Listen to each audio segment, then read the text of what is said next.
worst possible thing you could say when you walk into a car dealership. I spent 5 years with Mercedes-Benz, 5 with General Motors, and the worst thing a person could say when they walk in is, if you could just get me to this payment, we got a deal.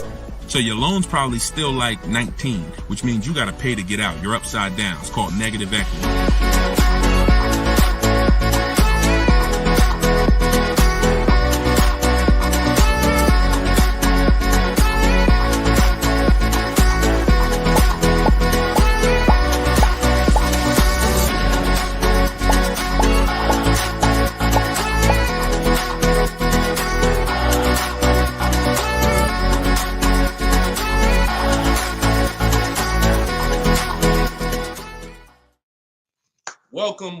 Welcome to episode 4 of Car Shopping Questions and Answers. We are live on 4 platforms: Instagram, YouTube, TikTok, and Facebook. Okay, we already got people asking questions on TikTok. As you come in, we do these shows at 12. Hold on, I want to give my camera time to focus because I'm doing a lot of moving. We do these live shows, it'll focus in 1 second, at 12 p.m. and 3 p.m. Eastern time. Hold on, I'm out of focus. There we go. 12 p.m. and 3 p.m. Eastern time. Now, we broadcast these shows throughout the day because a lot of people can't make the live broadcast. You want to tell your friends about it. If this is your first time with us, you've never been on a live with us before.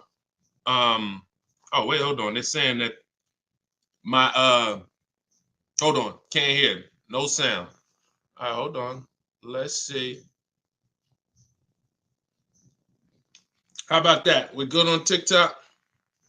Let me make sure we're good here on, give me a clear if we're clear on Facebook now. Give me a clear. We always got to do the housekeeping, y'all, and I need your help. Before we get busy, let me know audio is good. I see we're clear on TikTok. How are we on Instagram, on YouTube, on Facebook? All right, perfect. I see the thumbs up just came through. Okay, so this is episode 4.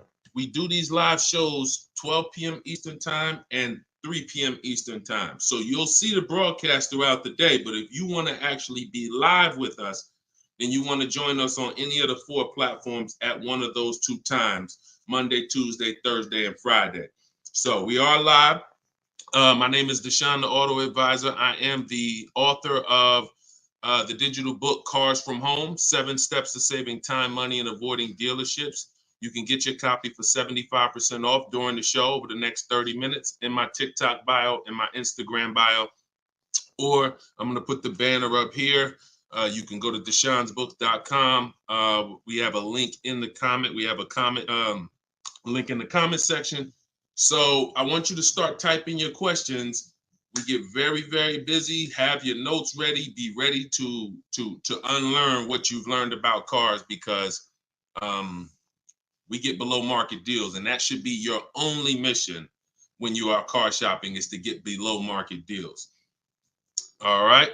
Now, one thing that I want to discuss. Okay, matter of fact, let's go. Go ahead, throw that up. Let's go to Frankie's question.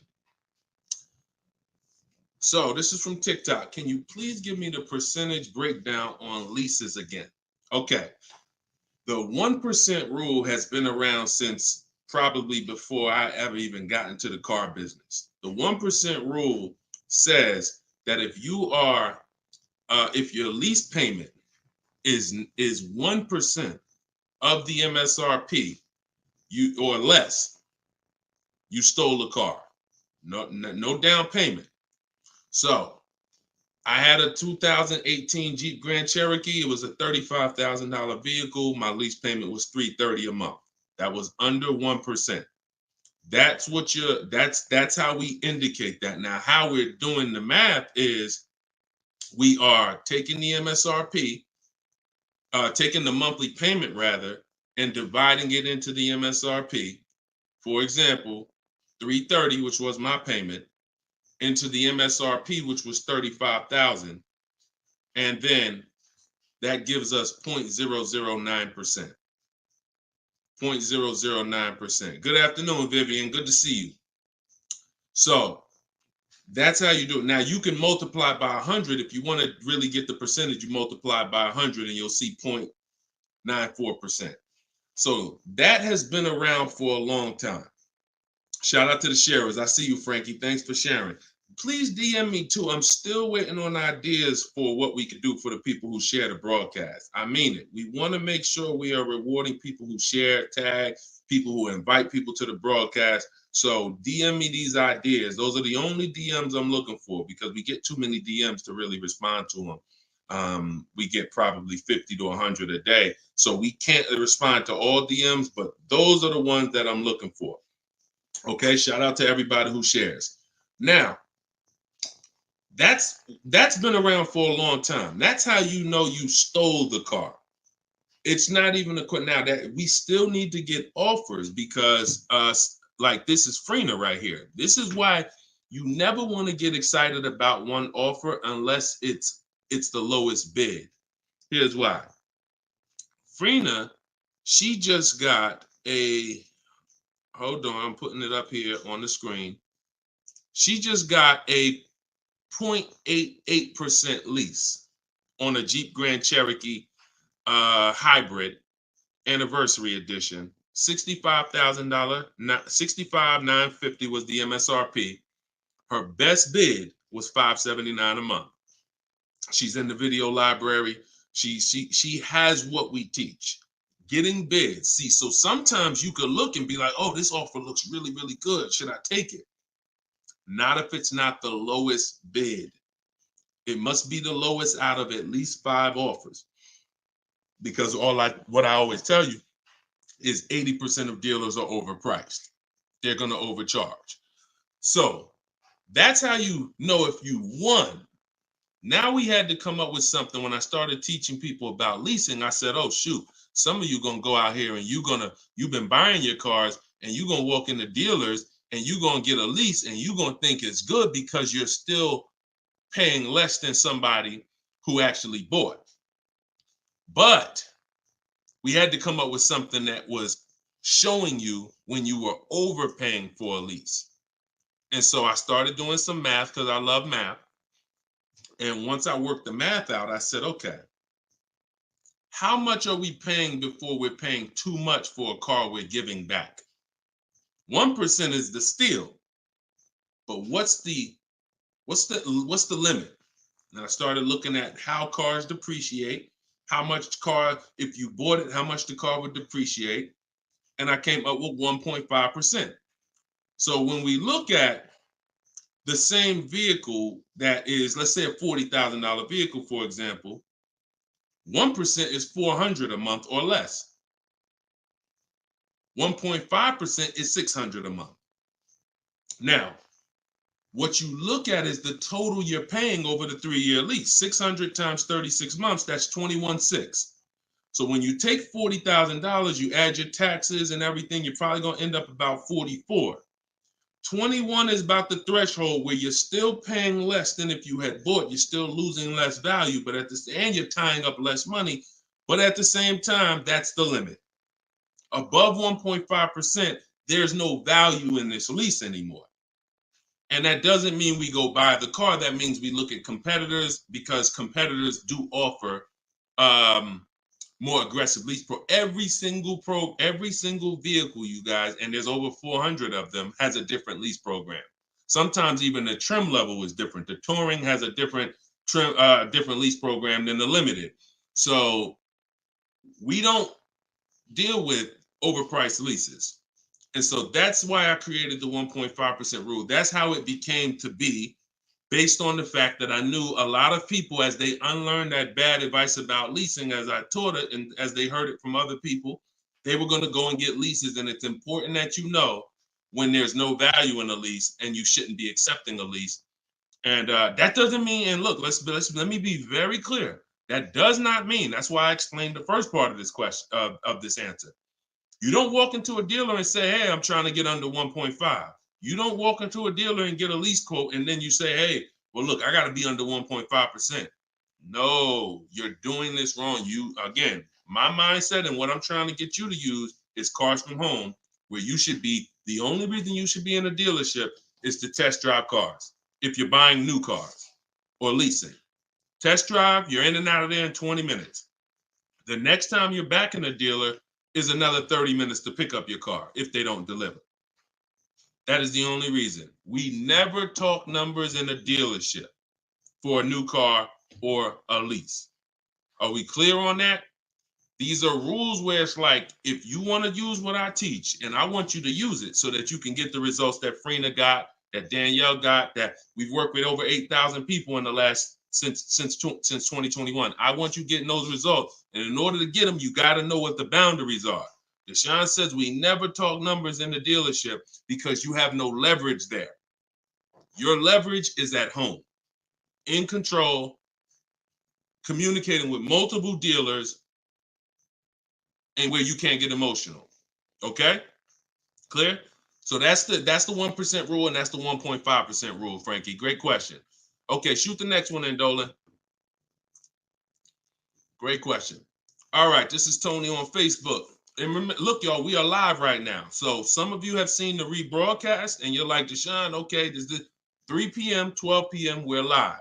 Okay, so this is the time to ask your questions. You're not watching the rebroadcast, and this is also the time to tag a friend and make sure they're here so they can get their questions answered. Shout out to the sharers.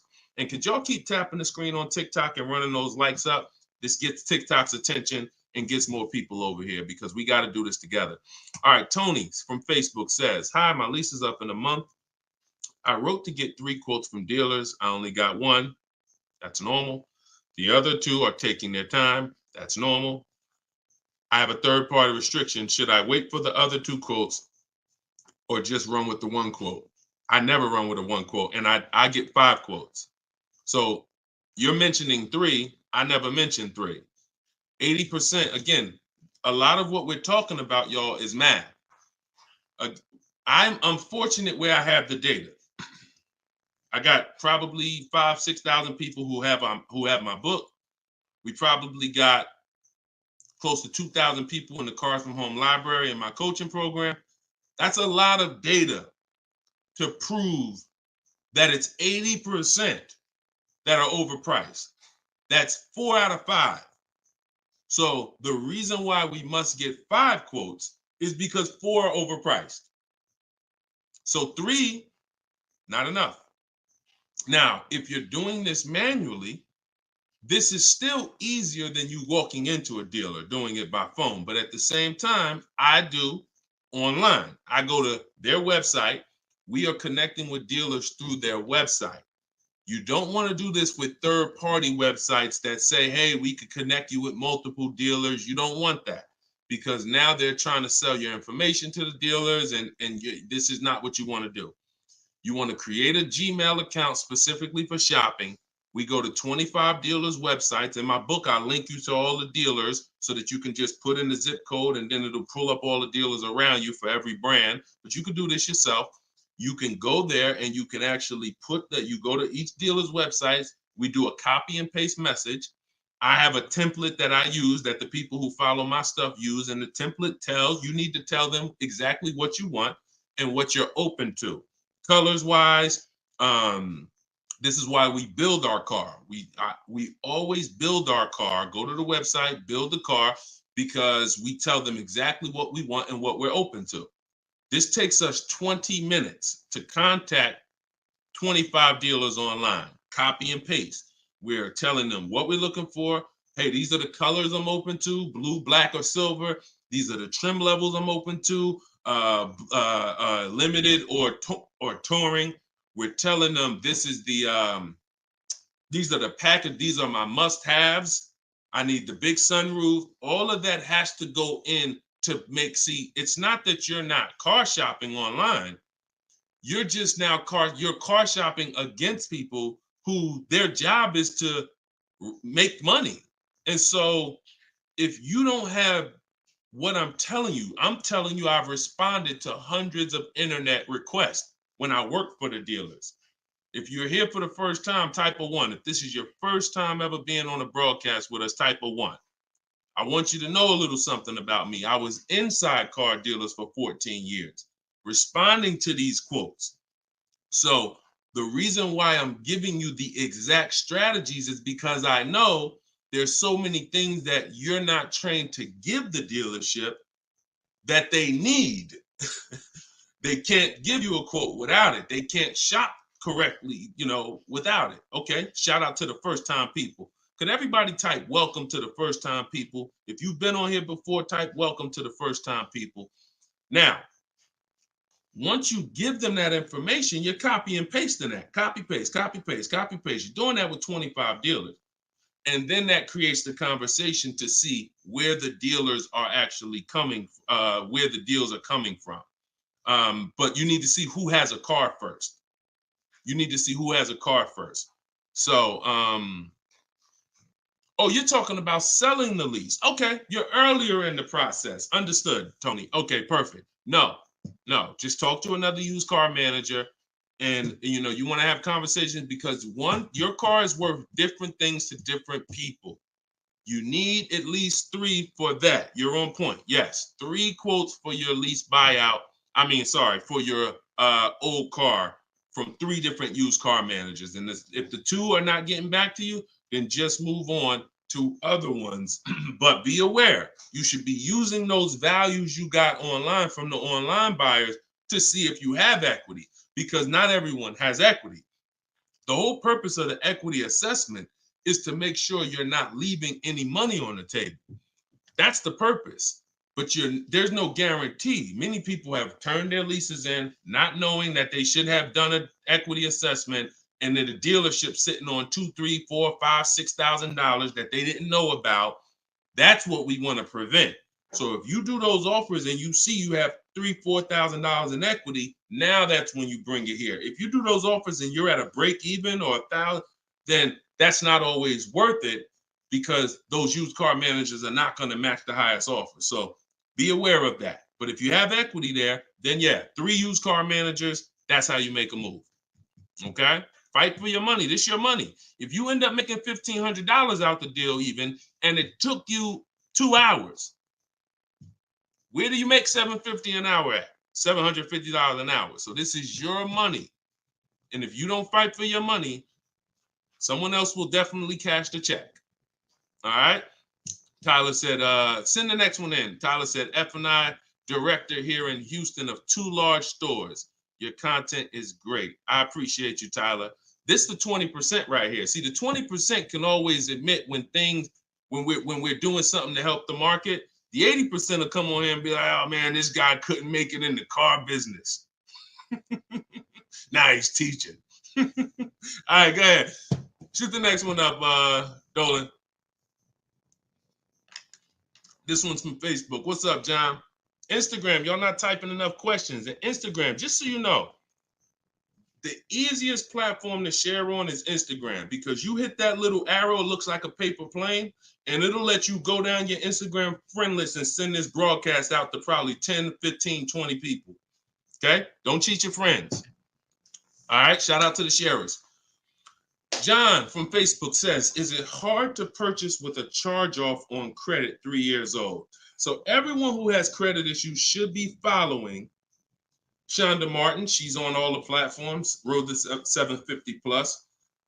And you should be working on getting your credit to the point where you can qualify for the best programs. And you don't need an 800 credit score to qualify for the best programs. You usually need close to 680, 690 will usually qualify you for most tier 1 leases. Now there are some cars that have super tier where you tier A1 plus, but that's not most leases. That's not your standard everyday cars that most of us are leasing or buying.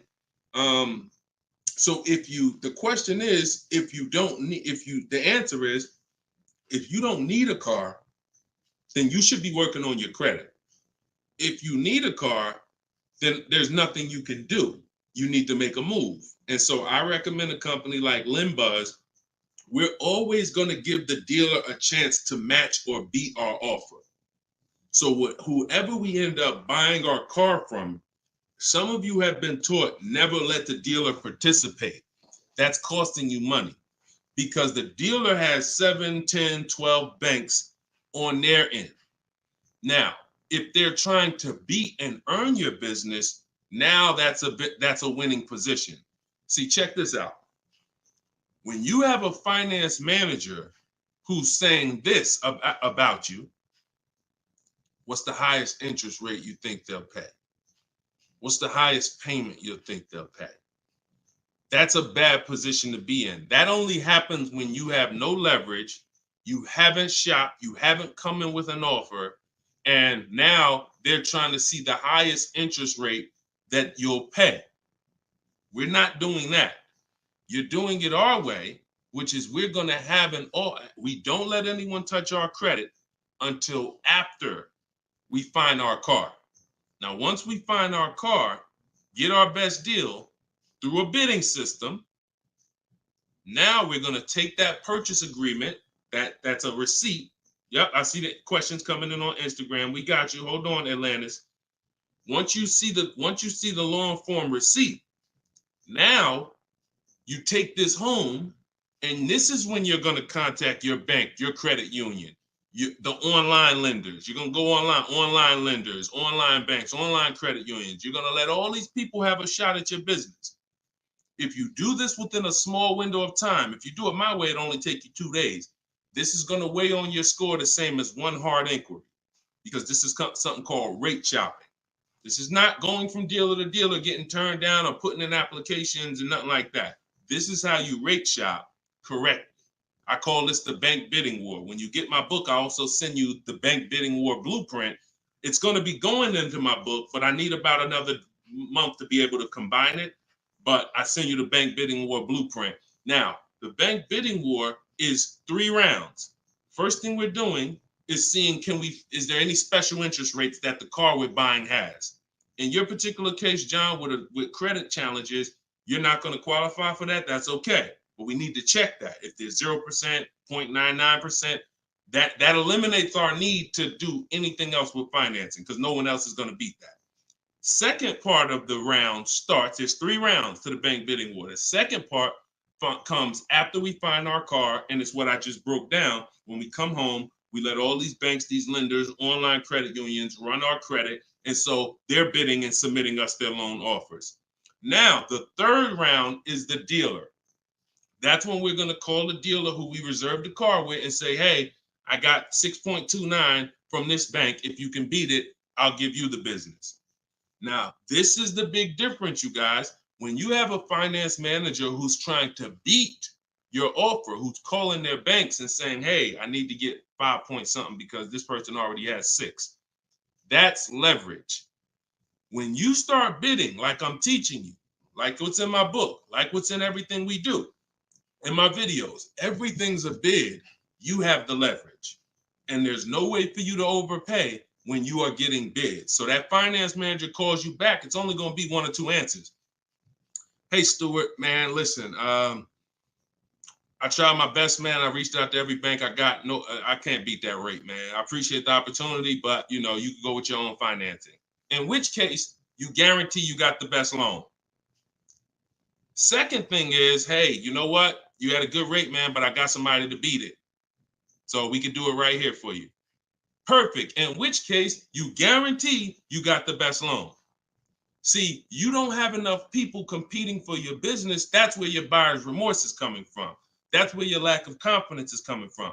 That's why you're driving off from a dealer saying, hey, you think we could have got more money? You think we could have got another $1,000 off? That's all buyer's remorse because you don't have enough people competing. So I want you to stop that. I want you to use what I'm telling you to do.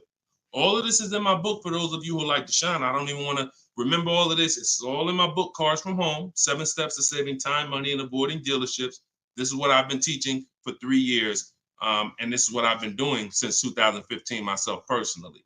So you can get your book for 75% off. Cue up the next question, Dolan. Oh, John, in your case, though, when you get that buyer's order, you would be reaching out to Limbuzz. So after you find your best car deal, you would be reaching out to Limbuzz and seeing, what their rates would be for you. And then you would be going with, still giving the dealer the opportunity to see if they can beat it. Because once a dealer knows you got an approval already, they kind of have a little more leverage to be able to see if they can beat that approval. But in any case, even if they can't, Limbuzz is pretty generous. but we don't do this until after we find our car. Okay? Great question. Shoot the next one up, Dolan. All right, this is Gemini from Instagram. Can a dealership legally raise the price from what is being offered online? Listen, nobody's suing dealers. So it's not really about what's going on legally. It's probably more ethics than anything. And we don't expect dealers to be ethical. We don't need dealers to be ethical. They've proven that the majority of them aren't ethical. So when you're not ethical, you walk the fine line between breaking the law and not.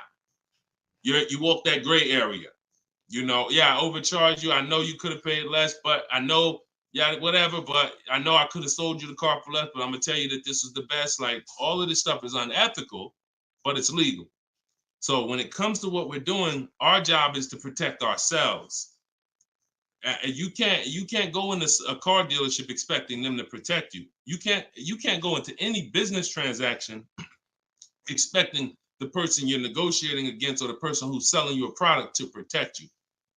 That's why we exist, because there's no one out there. If it hadn't been done, you'd been good.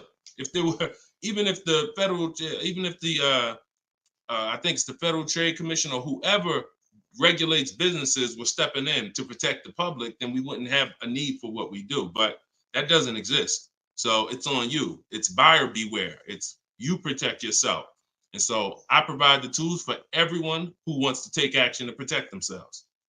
All right? But no, we don't expect dealers to do anything other than what they've been doing. Go ahead, shoot the next question up. Let's roll. All right. Why shouldn't a person focus just on monthly payment, monthly car note? Okay, good question. Hold on. Let me make sure I can see Instagram. All right, so this one's from Instagram. Promise Tammy said, why shouldn't a person focus on just the monthly car note amount? So if we did a little math and you go, all right, if you walk into a dealer and you're looking at a $40,000 car and you say to the dealer, how much does that car cost a month? And they're smart, if they're trained, they're gonna say, well, it's not really about the car payment right now. Do you like the car? And once you say, yeah, I like the car, let's get down to numbers, they're gonna ask you, they're gonna try to figure out what you could afford. Like, what's the most you could afford? Or I can't afford any more than $450 a month. Now, some of you know every $1,000, every $5,000 on the purchase price of a car is how much per month. Some of you know. I know we got a lot of new people on here, but for those of you who've been tapped in with us, how much is every $5,000 on a car loan? So, and the reason why I give you guys this parameter is so when you look at that $40,000 car, thank you, Frankie, got it. You should automatically know every $5,000 is about $100 a month. Yep, you got it, Michael. All right, I see you. We got people tapping on every platform. Good job, Carmelo. So the reason why, see, those of you who focus on just the car payment, you are some of the people who the 80% of dealers are going to manipulate the most and make the most money on. Because when you come in, if you don't realize that that $40,000 car is in no way close to $450 a month, now you have someone who's going to try to manipulate the loan to make that car $450 a month somehow. Now, it's usually going to end with you having a super long loan. So I've had people come to me years ago, friends that would say, Deshone, what you think about this deal? I say, man, let me look at the paperwork. And I see, man, you know the loan is 96 months? Nah, man, I didn't even know that. Yeah, the loan is 96 months. What is that, 8 years? 84 months is 7 years, 96 months is 8 years. So you're out the door at an 8-year loan. Now, I'm not going to assume you know why that's bad. So I'll say that an 8-year loan leads to too much interest, and it's what it is, because if they got you an 8-year loan, it's certainly at a high interest rate, because banks know that those loans, people who need 8-year loans, are risky. People who need 8-year loan, they got to protect themselves because typically the car may have problems in the long run. When you go down, see the whole point with a shorter loan, 5-6 years. Some people want to be conservative. You take 4 years, but you want that car paid off by the time maintenance comes, by the time repairs start being needed, because cars need repairs every now and then. So you want the car paid off. They know that if we give this person an 8-year loan, typically they're probably gonna have issues around year 7, year 6, even depending on the age of the car. So the length of loan, I teach something called the rule of 72 and the 10th birthday. I will not in any way co-sign anyone getting a loan longer than 72 months, which is 6 years, because we don't have, see, what's the longest loan, a mortgage that any of you would take? Let's keep a real fast dialogue going. All of this is to really answer the question that Tammy's asking, which a lot of other people have. So we need to indicate why this makes a difference. The longest mortgage most of you are going to take is 30 years. Mortgage. There are 40-year mortgages available. There's 50-year mortgages available. No one on here said, yo, I do a 50-year mortgage. Why? Because we already know inherently anything longer than 30, that means we can't afford this house. That means we're looking at the wrong house. So we had to make sure we created boundaries so that you understand, okay, if I got to take a loan longer than 6 years on a car, that's telling me I can't afford the car. So once I get my best price, I should already be able to afford that car with a 6-year loan or less. And I combine that with the 10th birthday. So when you look at your car, you should have your car paid off by the 10th birthday. You're taking a lot of risk if you got a loan on the car past its 10th birthday. A lot of the times I was in a dealership, people came in with problems, big repairs, and they still had car payments. Car's 10 years old, 11 years old, and they still got car payments. You could run the risk of being in trouble because that car could be in the shop. Some of you have experienced this. Car's in the shop, and you still got a monthly payment due every month. Now, this is disaster, and that's what we're trying to prevent. That's why we don't focus on the monthly payment. When we're purchasing a car, we are only focused on the price of the car. We need to, before we even think about monthly payment, how about this? We need to make sure we're getting the car for the lowest price possible. Because some people go in and like, hey, the car's 40 grand. Well, what if another dealer will sell it to me for 35? Once I get the lowest price, then I'm concerned with what my monthly payment is going to be. So there's steps to this. But yeah, don't focus on monthly payment and just stay committed to what we're teaching, and you'll learn and you'll see why, even more information of why that's bad. But we want you to understand the numbers, okay? Typically, you focus on monthly payments, you don't quite understand the numbers, but you will. All right, this one's from TikTok. Can you give us some tips about co-signing? Ooh, I have a very, very, very strict rule when it comes to co-signing. Now, some people, you're not going to like this. Some people will tell you this is bad advice. It's just my opinion. I've seen tons of horror stories. I've seen people walk into the dealership. I've seen young people who will co-sign, who will use up people's credit, co-signing, and just burn them. Because no one cares about, if you don't care about your own credit, you certainly don't care about someone else's in a lot of cases. So, but I do have some rules because sometimes it's going to make sense. When you can pay, if a person does not pay, then you're good. Example, my daughter, we're going to get her a car. I'll co-sign only if I can pay the note if she doesn't pay. So let's say she's working, she's paying X amount per month, I'm co-signing, but if for example, she loses her job, anything happens, I can pay if she doesn't pay. That could be for the spouse. If they don't pay, I will pay it. As long as that's the rule, then you're protecting yourself, because where you get in trouble at is if you can't pay, if they don't pay. He told me he was going to pay it. He's missed 2 payments. Your credit doesn't get, they don't care. So you got to be willing to say that. This has to be a person that I'm willing to pay if they don't pay. That means I got to have that type of relationship with them. Or if I can't pay, if they don't pay, I'm not co-signing, because I cannot depend on things that will go wrong. Life will happen. And then I'm sitting out here and my credit was 700, 750, 800. Now it's 620 because they missed 3 payments and I'm struggling to get this car back from them. Okay? Those are my hard rules on co-signing. I don't deviate from them. And those are typically rules that if you follow them, you're going to be safe. Okay? All right. Shoot the next question up, Dolan. Diana said, my brother asked me to co-sign. I told him, hell no. Listen, that's it. Listen, people will ask you to co-sign quick as, listen, people will ask you to co-sign like they just asking to borrow sugar. Hey man, can you co-sign this loan for me? No, listen. It takes a while to build up great credit, and it takes seconds to destroy it. Nicole from Facebook said, are you able to negotiate third-party restrictions in a new lease? So these are two separate things. The third-party restriction is the selling of the old car, not the new lease. We're not mixing these two. So we're gonna, the people who work with me, you're selling your old car independent of the new deal. The new lease is its own transaction. We split everything we do into separate transactions. See, the car business has taught the public to give them up to 3 transactions. Buying a car from them is one transaction. Getting a loan from them is a second transaction. Letting them buy your old car, which you call trade. We don't use that word. That's 3 transactions. There's money in each transaction.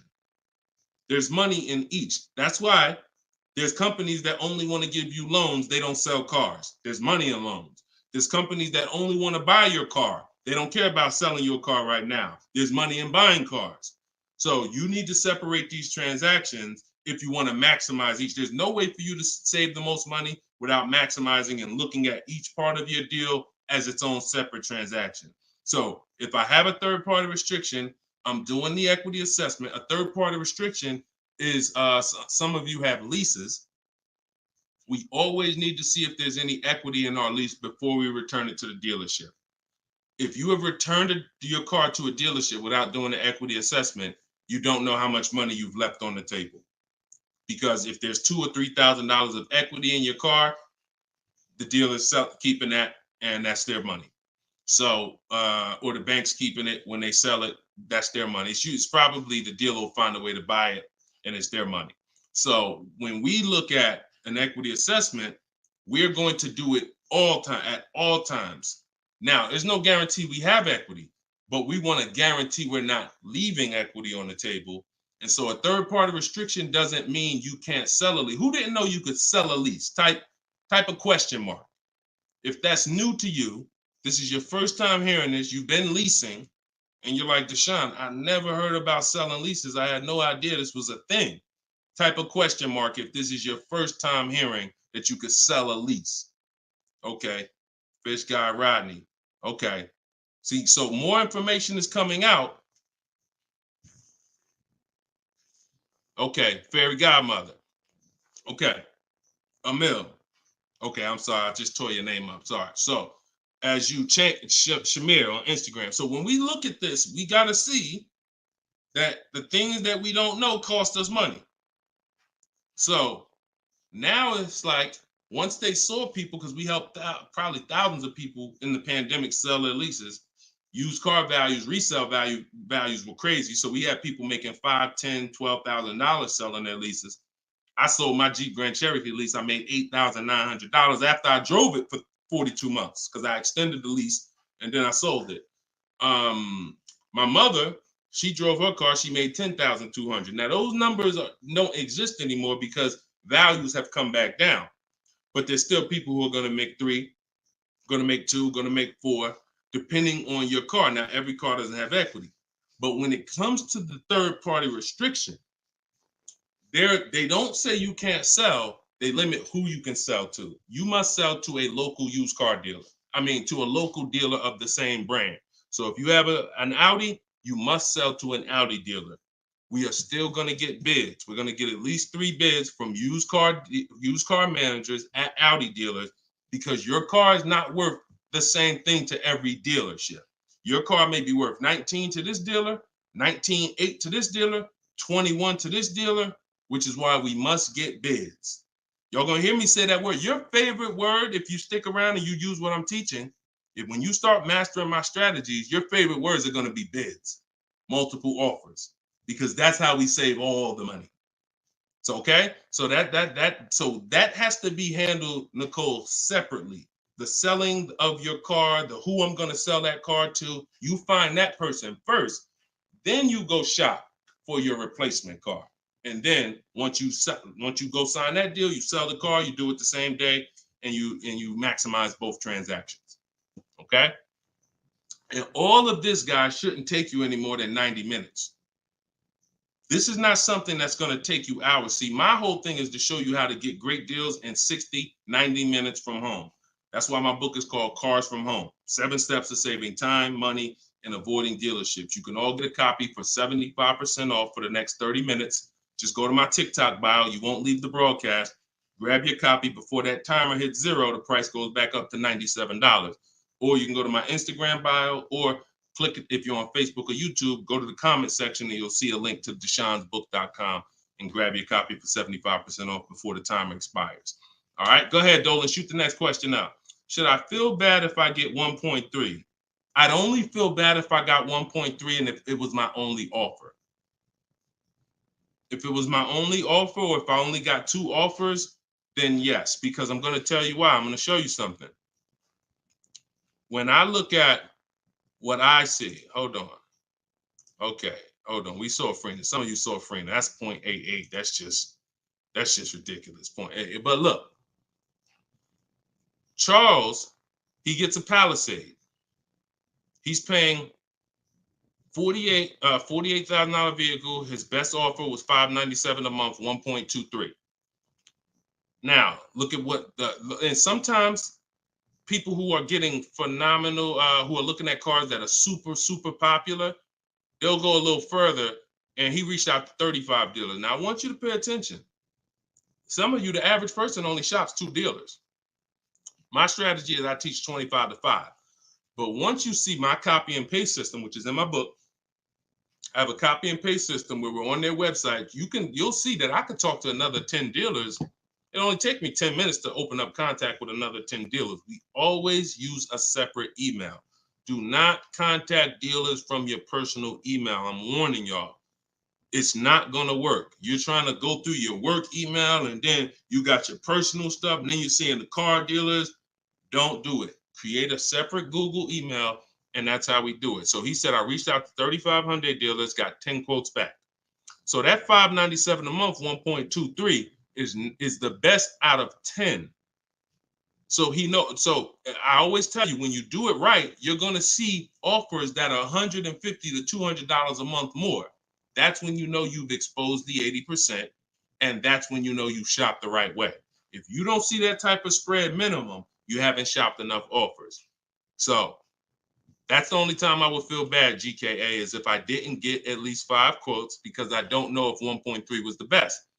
I'm gonna tell you a funny story too, because Freena's in our coaching program, and Freena reached out and she said she was looking at a Jeep Grand Cherokee. Get ready for the next question, but I'm gonna tell y'all, I want to hammer this home so y'all understand the importance of multiple offers and you don't get lazy, because the things I'm telling you might take another 30 minutes, 40 minutes, and they save your family $3,000. You can't put a price on. Well, you can put a price on that. So Freena was shopping for a Jeep Grand Cherokee Limited. She comes to the group and she said, Deshone, this was the best offer on a Jeep Grand Cherokee Limited. It was like 1.2 and change. But she said, the guy that made me this offer said he has this 4xe. It's a hybrid. And he said he could actually do better on that one. She said, what do you think I can? He told me what it would be. It would drop the price here. I said, if you're open to that, then you need to run your quotes again and get 5 more offers on that vehicle, because it may have a better lease program, in which case you need to open it up again.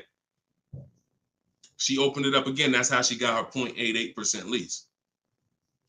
So if she would have just said, well, this guy is getting me 1.1,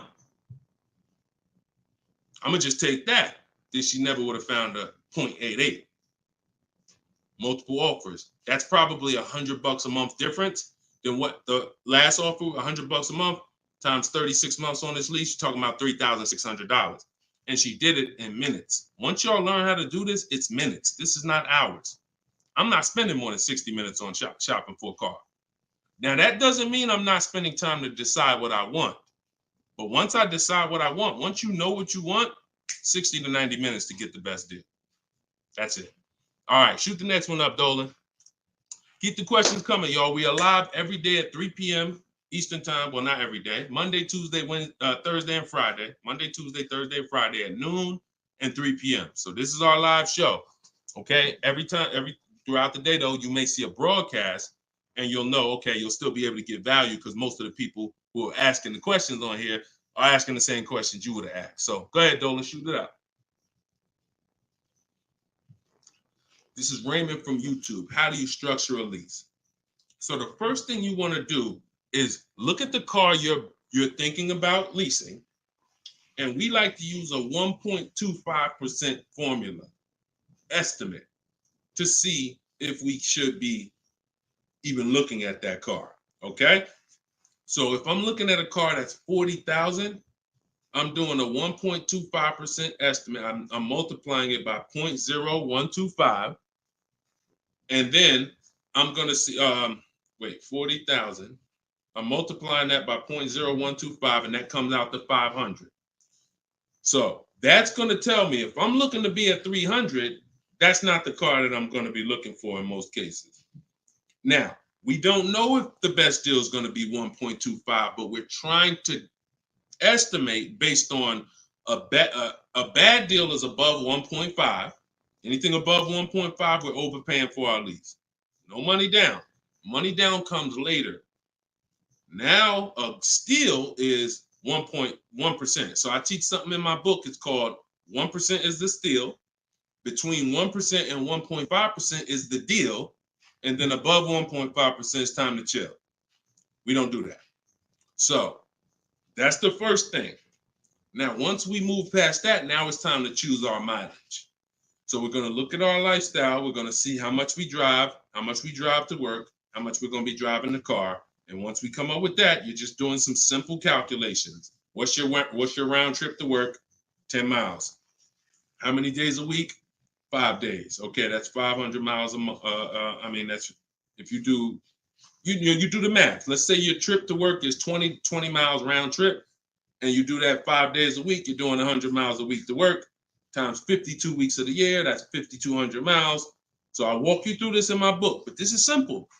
5,200 miles, and then you say, okay, well, I like to do a little leisure. I like to take a little trip down here. I go fishing, 1,000 miles away, blah, blah, blah, blah. So you're calculating what you're going to do. The easiest way to do it is to look at your old car and see what you've done. But if you don't have an old car, this is how you calculate it. You come up with, all right, I only need about 9,000 miles a year. Perfect. All of our leases, we shop our offers with 12,000 miles a year. That's your average miles. That's what we want to base our formula from. So whenever we reach out to a dealer, we do this online. As I said, everything we do is online. Once we do this, we're shopping multiple dealers, and we're telling them, work us up a lease quote. First month's payment, total out of pocket. If you were on the last show earlier, we talked about we don't say down payment anymore. We say total out of pocket, TOP. Everybody who's clear on TOP, if you were on the last broadcast, type TOP. If you weren't, TOP is total out of pocket. That means only thing I'm giving you for this offer right now is my first lease payment, and I'm driving off. Total out of pocket. We're not saying down payments anymore. Okay? So now, we're structuring our lease with first month's total out of pocket, 12,000 miles per year, and that's how we're sending the offers out to the dealers.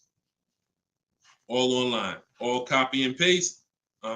These are all templates I have, but I have templates where you just fill in what you want, blah, blah, blah, all in my book. There are links, there's templates, but if you're going to do it your way, that's fine, but this is how you do it. And you can sit in your computer and just copy and paste. And now you're looking to get 5 quotes. That is the mission. 5 quotes, and that's it. That's how we structure our leases. Once you're done and you get your best quote, Now that's when you adjust your mileage. So once you identify the best dealer, the winning bid, now you're going to say to that dealer, hey, can you adjust the offer to 10,000 miles a year? Can you adjust it to 18,000 per year? Can you adjust it to 25,000 per year if you're a high mileage driver? And you adjust it from there. But that's it. You do this over and over, rinse and repeat. Rinse and repeat. All right. Great question. Shoot the next one in, Dolan. All right. Shout out to the sharers. Thank you, Liba. I see you. Thank you so much. This one's from Preston on YouTube. What is the best way to finance a car out of state? It's no difference. It's really no difference. We're going to find the car. We're going to get the buyer's order. We're going to have them. Now, the thing about a used car, if it's a used car, we got to test drive the car. So what you may want to do is if you're picking up a car out of state, you may want to go there, lock up the car, grab a cheap hotel for the night, stay there, because you don't want to eliminate the bidding process.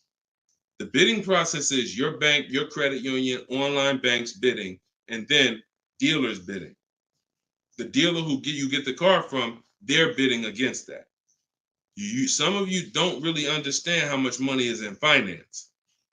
On a $40,000 loan, 2 points on an interest rate could literally be $2,500. So we got to understand there's a lot of money in loans. So if I'm driving to pick up a car out of state, what I'm typically going to do is go test drive that car. If I like it, I'm locking it up with a deposit. I'm taking that buyer's order. I'm gonna go back depending on how far it is. If it's 3 hours away, I'm probably not gonna drive home and then come back. Depends on you. I'll probably just post up in a hotel. Go do my financing online. Let all these banks and credit unions run my credit so I can get their offers, and then I would call the dealership the next day and say, hey, this was my best offer. If you could beat it, I'll just come get it from you. And that's it.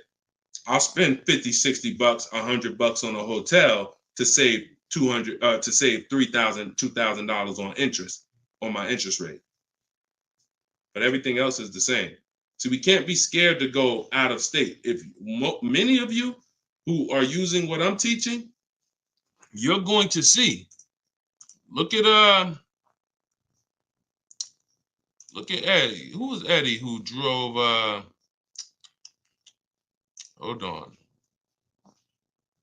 Short conversation. John, hold on. Market. Trying to think. I'll see many of who I'm going to share with you. You'll see they'll say when they're picking up their car, I'm driving 45 minutes. I'm driving an hour and a half away. Look at Sean. Perfect example. Sean, he's also in our coach. Now, I don't want you to think, oh, I got to be in Deshone's coaching program. There's just some people who are. The information's in the book. We got the video library. For those of you who are like, okay, I like videos to go along with the book. That's fine. I link you to some videos in the book. But then there's some people who coach with me and I can talk personally to them. So Sean comes on here and he comes into the group. He said, he sends this. Look at the amount. He said, I'm looking at some advice on this F-150 Lightning XLT. It's a $73,000 truck. The dealer discounted it $4,900 and then revealed that there was a $15,500 rebate. His total savings is over $20,000 off this truck. So I'm like, all right. Now me, being who I am, I don't know if that's the best. 2015, I sold 2 Maybachs. They had $20,000 rebates on it. So we don't know if this is the best. I haven't seen, this is what I said to him. I haven't seen the other offers yet, but I'm assuming you got at least 5. You're saving over $20,000 on this with this discount and rebate, but the only way to know is to compare to the other offers. See, I'm not going to get excited about this deal until he tells me what I'm about to read to you. That's when we get excited. He said, guess I could have put a little more info on here. Yes, I got about 15 quotes. You see the difference? This is what I want you to get. BK Dollar, this is what I want you to get. Liba, this is what I want you to get. Everybody watching, the money is in multiple offers. The reason why you're not saving, you're just not getting enough offers.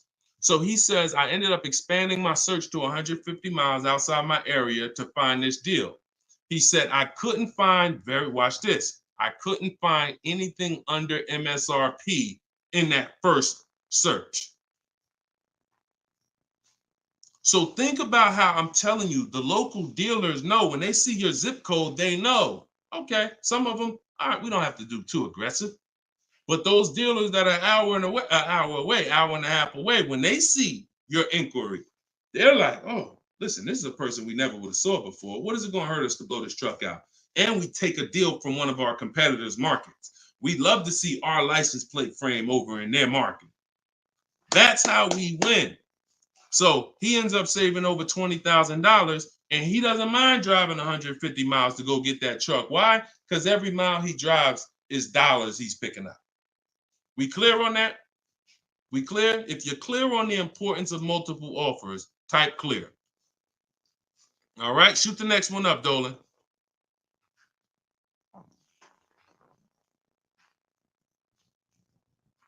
Okay, this one's from Instagram. Atlanta's Black Gabriel, or Gabrielle. I think it's Gabriel, my fault. So, in the market for a new Chevy or used Chevy Malibu, what's the best route, leasing or financing? How many years are you keeping the car? If the answer is 8, then you should be buying. If it's at least 8, see, I teach something. My book is called Cars from Home, 7 Steps to Save Time, Money, and Avoid Dealerships. Everything I do, when you go the video library that we have, your best deal in 7 days, 7 steps. These are not going to change. The first step is the foundation to your deal.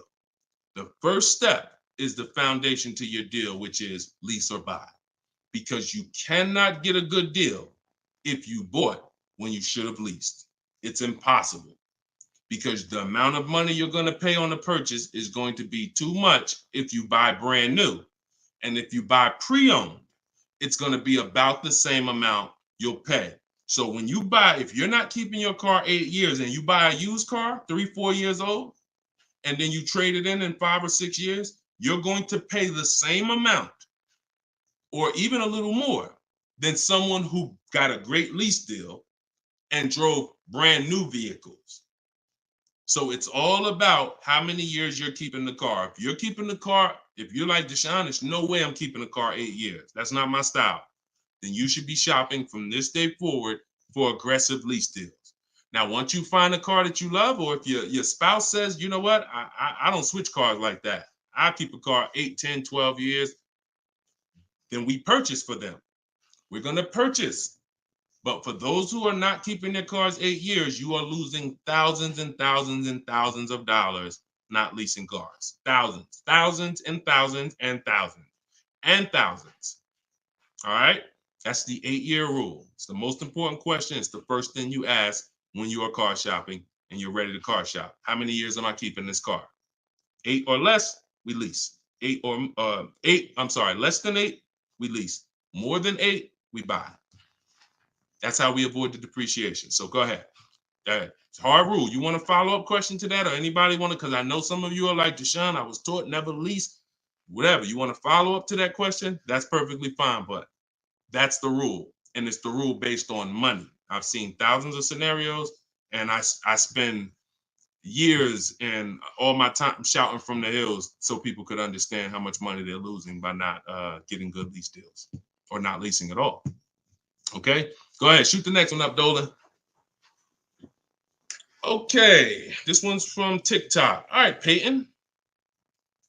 Do dealerships finance used cars too? Yeah, sure. Absolutely. But we don't finance, dealers are our last offer for financing, never our first. So what you should do is you should go watch the replay from earlier, episode 3. This is episode 4 of Car Shopping Questions and Answers. We do these lives Monday, Tuesday, Thursday, and Friday, 12 p.m. Eastern time and 3 p.m. Eastern time. For those of you who are like, because I want you to be able to tell your friends. Today, some of you are going to run into people who are car shopping. You need to be telling them, hey, you got to check this guy, Deshone the Auto Advisor. He does this show, live show, 12 o'clock, 3 o'clock, Monday, Tuesday, Thursday, and Friday. But you want to watch episode 3 where we went into detail about how we don't find it. In fact, earlier, I think we talked about it early on this episode. Your financing should be independent from the dealer. The dealer should be your last offer for financing. Because what you're asking for, that's 2 transactions. You're giving them 2 transactions of business. You're giving them the purchase of a car, and then you're giving them the selling you of your loan. So what we do is we separate these transactions and we get bids for each. So the only way I'm dealing with a dealer, the only way you're going to be dealing with a dealer is if they've won the bid, which means if I'm looking for a used car, you won the bid out of all the used cars. Like, all right, give you an example. This is Vincent. Vincent got a 3-year-old Lincoln Corsair, premium trim level, under 45,000 miles, clean Carfax, inspection, all from the comfort of home. I'm reading what he put in our group. He was targeting to find a discount of 30 to 35% from the MSRP. This is something that no one is teaching you guys about what you need when you're purchasing a used car. If you're going to be purchasing a used car in the future, or your next car, or if you bought a used car in the past, type the letter U. Type the letter U. If you're going to be purchasing a used car, or if you have purchased a used car in the past, I'm about to give you something that you have never heard before, but it is no way for you to know you got a great deal until you start talking the way Brandon talks here. You notice he said 30, he was targeting to find something 30 to 35% from the MSRP. In order for us to know, I see you, Shelby. I see you, Emma. I see you, Katarina. I see you, Raymond. Okay, perfect. Atlanta's Black Gate. All right, a lot of people. Okay, so when you are shopping for a used car, let me tell you a story, give you an example, all right? So I was shopping for my pre-owned Infiniti truck 3 months, a little over a year ago. I narrowed it down to 3. Now, I narrowed it down based on title history, service records, accident history. We talked about this in the last episode, episode 4. Title history, service record, episode 3 rather. You can see it on YouTube. And if you're on YouTube, please make sure you subscribe and please hit the like button. It matters because that shows the algorithm that we talking business over here, that more people need to be here. So when I narrowed this down now I get to, like, I think I narrowed it down to my top 4. They were all white. They're all within 30, they're all within $1,500 of each other. Now, here's the problem. This is where it gets complex for you. Because I'm looking at one that they're asking 30,000 and change, one they're asking 31,000, one they're asking 31,800. You know, they're all within $1,500, $2,000 of each other. Similar miles. On the outside, they all look similar. Without knowing, I created something called the true value percentage. What is the true value percentage? It's not what the website says is a good deal. It's the percentage off of what the vehicle was when it was brand new. So I pulled the window sticker for each of these vehicles. I pulled the window sticker, and what do I see? Now I teach you how to do this in my book. I teach you this entire process, but I'm walking you through it. Exactly. I pull the window sticker. You can get it from Carfax, depending on if Carfax has a deal with that manufacturer. Carfax has window stickers. Now, what do I see?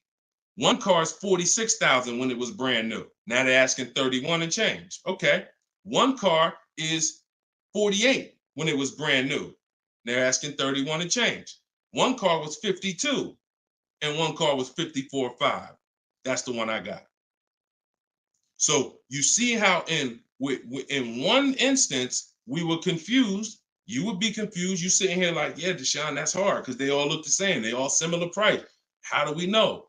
Once we find out the original MSRP, not only do we find out what the original equipment is that's in the vehicle, which is helpful. I wanted to know this is an edition 30, got all these special features. That's helpful to know too. But more important than that even is to know that that car was a $54,500 car that they were asking $31,800 for, which means I got a 42% discount. That is something we created called the true value percentage. And that's how we make sure we choose the right used car when we're ready to pick the final one. This is what we do here, y'all. If you this is why, like, this is why we've been blessed, because God knows we giving you the information you need to win with. So all of this is in my new book, Cars from Home, 7 Steps to Saving Time, Money, and Avoiding Dealerships. If you want it all in one place, you can watch the show. You can watch my free social media videos. I got hundreds of them. Or you can say, Deshone, I'm going to get this it's 75% off in my TikTok bio. It's normally $97, but you can get yours for 75% off.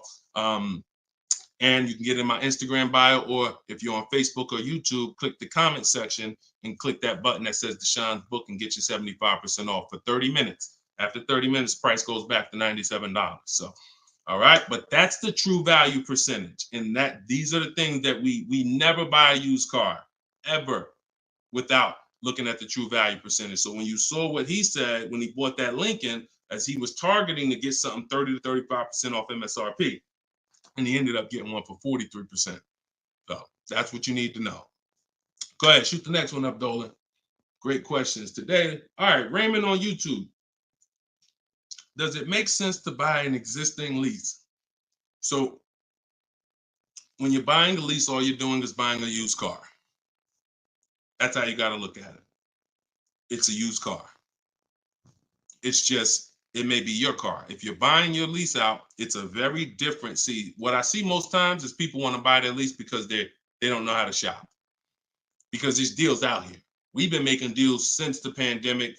I started our video library. We started that in 2021, November, middle of the pandemic, when people were paying ridiculous prices over with some, the 80%. They were cashing the biggest check they've ever cashed in their lives. Like in their lives, they were like, and we were getting deals all since then.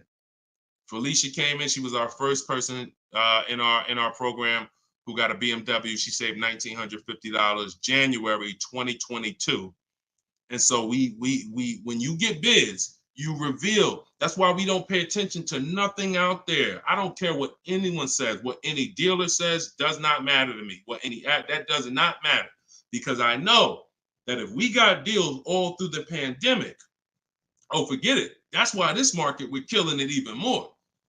So, you know, if you're buying your lease because you're keeping it another 8 years, you say, man, Deshone, I used to lease, but you know what? I really want to buy something that I could keep for 8, 9, 10 years. Then sure, buy the lease.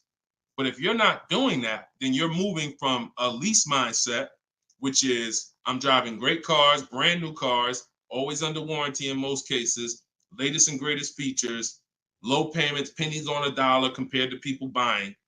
That's a whole value system. That's mindset right there. These are the people who are shopping for a lease.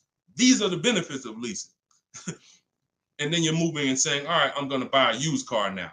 Very different, very different. So you got to be, you have to have had a change in mindset and goals to buy your lease and buy a used car. And it's what I see most times is people just don't know how to shop. When you use what I'm teaching you to shop, get 5 offers, you're going to see there's deals everywhere. Everywhere. Go ahead. Shoot the next one up, Dolan.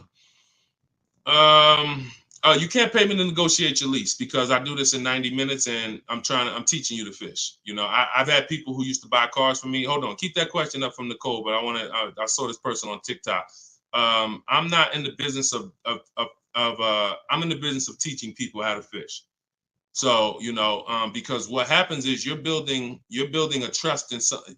Like, if you're not willing to learn what it takes to do this in 90 minutes from home, like I'm teaching you, then you are the same type of person. That same mindset will lead you to go into dealers because you're just lazy and scared. Now, I'm not saying that's you. I'm warning you to not let that be you. I'm warning you you can't pay me enough. I'm not in that business. I'm in the business of helping people all around the country. It don't matter what you pay. Of course I don't think you would ever even ask me to work for free. I'm telling you though, that's not the business I'm in, because we can help thousands of people all around the country. But you're not realizing that your transaction is a 5-figure transaction. There's nothing else in this world that you're going to give that type of control. If you were going to start a business and it was going to take a $30,000 decision, $30,000 of your money, would you ever be looking and saying, oh, could you do this for me? You see, we do things with cars because we've been programmed to do them with cars. Car dealers have made you so scared that you've been programmed to do something, but you never do it with anything else. You never do it with a house. You wouldn't say, hey, could you just, I'll pay you to get my house for me.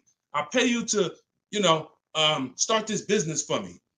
No, it's only cars. So when you realize that this stuff is easy, that old way of going into dealers and going back and forth, see, you're thinking of the old way. You're thinking, oh, I need somebody to tag along with me. Yeah, I got Deshone sitting over there next to me. I wouldn't be there because I'm at home. Where you see me at, this is where you see me at is exactly where I got my Infinity truck. I just told you about the deal.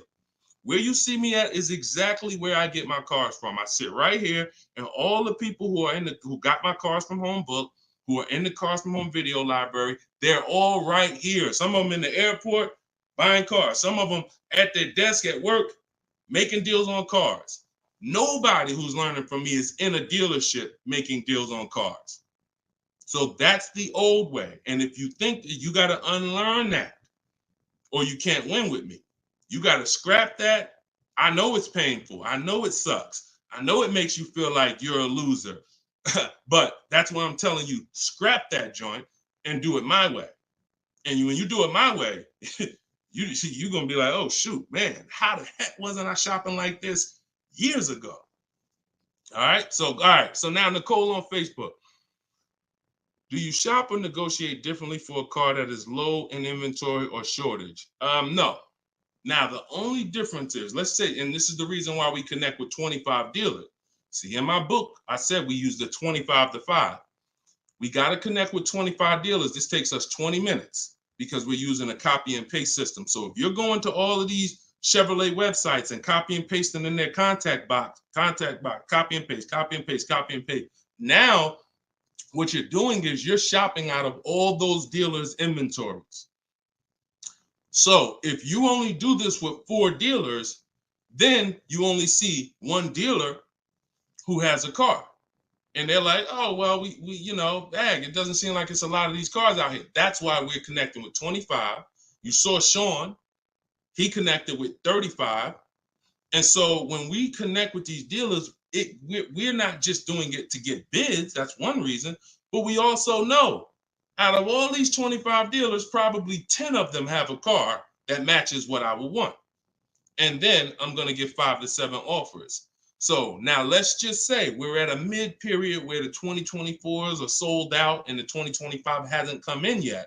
Now what's going to happen is all of those dealers out of the 25, maybe 2 of them have a car, and they're going to tell you, you know what, you really need to order it. That's not because it's a low inventory. That's because you're usually in between model years, and the old one has sold out, and the new ones they're waiting for it to come in. But it doesn't change the way we shop. And sometimes we will order. If I'm purchasing, I'm more likely to order because I'll get bids, and then I'll take the car. But if I'm leasing, we're less likely to order because we don't know what the lease program is going to be. See, I could get a dealer that discounts the car for me $3,000. We had a person in our group, and they were getting a new BMW X4, the X4M, like the performance edition. We had a dealer, their best bid, the dealer was taking off $3,000 off MSRP. So, but the lease program is what we didn't know. And once the car came and they put the lease program on it, we saw that it was over 1.5%. So even at that discount, wow, we saved $3,000. Now, if she was purchasing it, that's a win. $3,000 off, beat everybody else. So I don't mind ordering if I'm purchasing.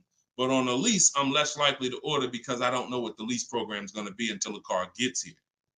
Okay, but yeah, that the process doesn't change. It just we have little caveats based on on low inventory. Okay, process is the same. Nothing changes our 7-step process. Nothing. All right, go ahead, Dolan. Shoot the next one up.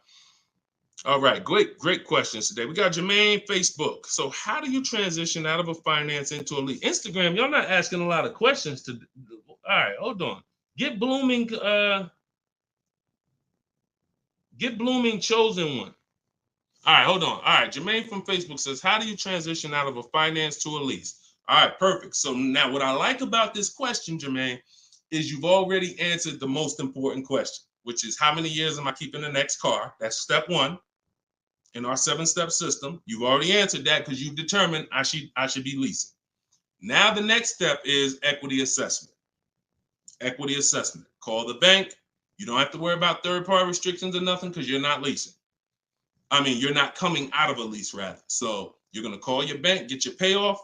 You're going to take 20 minutes, go on CarMax, Driveway, Carvana, Kelly's Blue Book Instant Cash Offer, AutoNation Sell My Car, Car Guru Sell My Car. Get those 6 offers.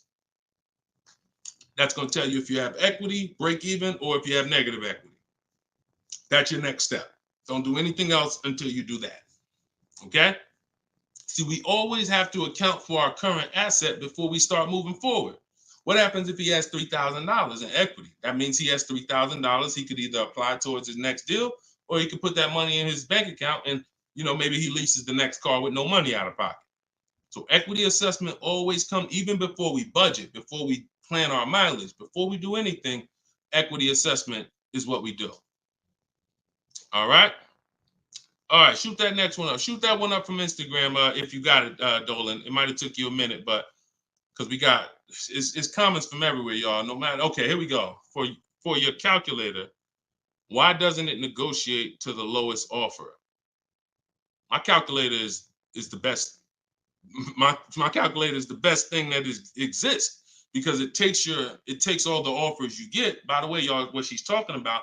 And you got to be specific because I do have multiple calculators that I've created in my book, multiple softwares where you plug in stuff and it spits out so one of the calculators that I have is the counter offer calculator.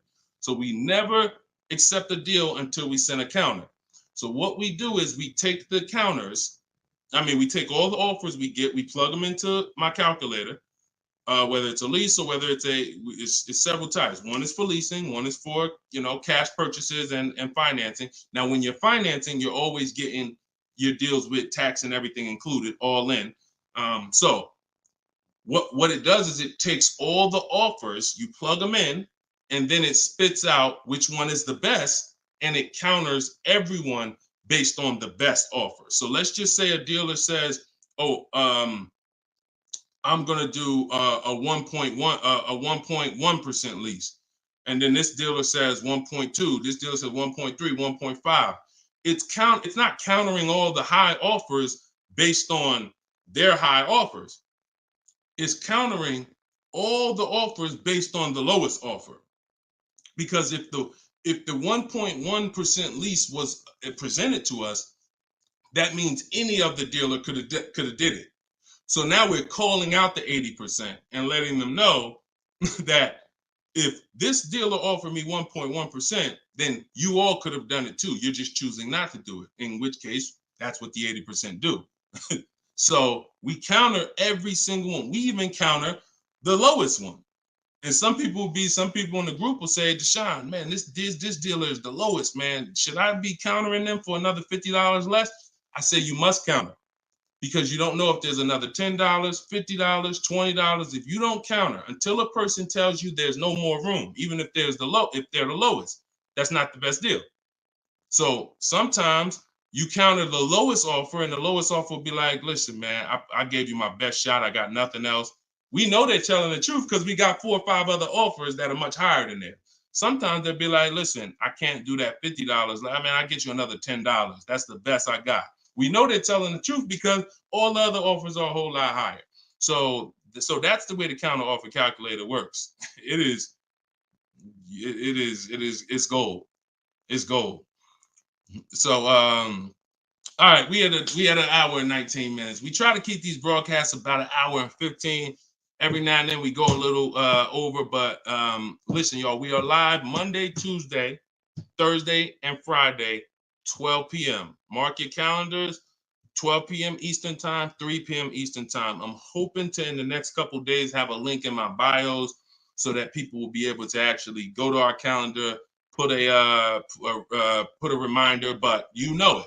12 p.m. Eastern time, 3 p.m. Eastern time, Monday, Tuesday, Thursday, and Friday.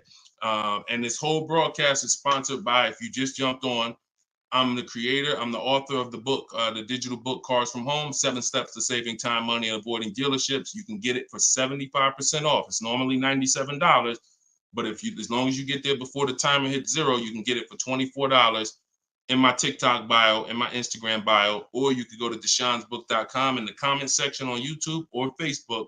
Get your copy for 75% off. I'm also the creator of the Cars from Home video library, and I've coached over probably 1,500 people now since 2021. So we've been doing this. Everything I'm teaching you is proven. And I'm going to tell you, just like I tell my coaching students, when you get my book, see, I don't do questions and answers for my book, y'all. See, there's people who DM me. First of all, I don't even see DMs. The reason why I can't do question and answers because there's no other author that does it. So I make myself available probably more than anybody. But when you buy the book, trust the process. If you don't see me say do it, don't do it. Do everything I say do. I tell everybody, even if they're in my coaching programs, you must trust the process that I'm giving you, and you got to unlearn your old process. Don't even think about your old process. Use my process, and I'll lead you to where you want to be at. Guaranteed. All right, so get your copy. I will see y'all all on the next broadcast. Tell your friends. Welcome to the new followers. Welcome to the new subscribers on YouTube. I appreciate y'all. We'll be back for episode 5. God bless you.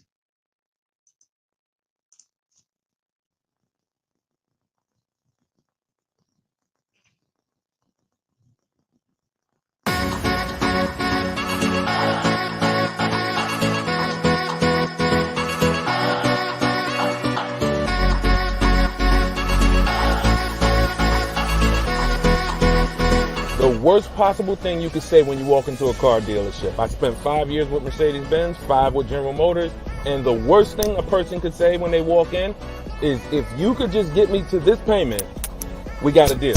So your loan's probably still like 19, which means you got to pay to get out. You're upside down. It's called negative equity.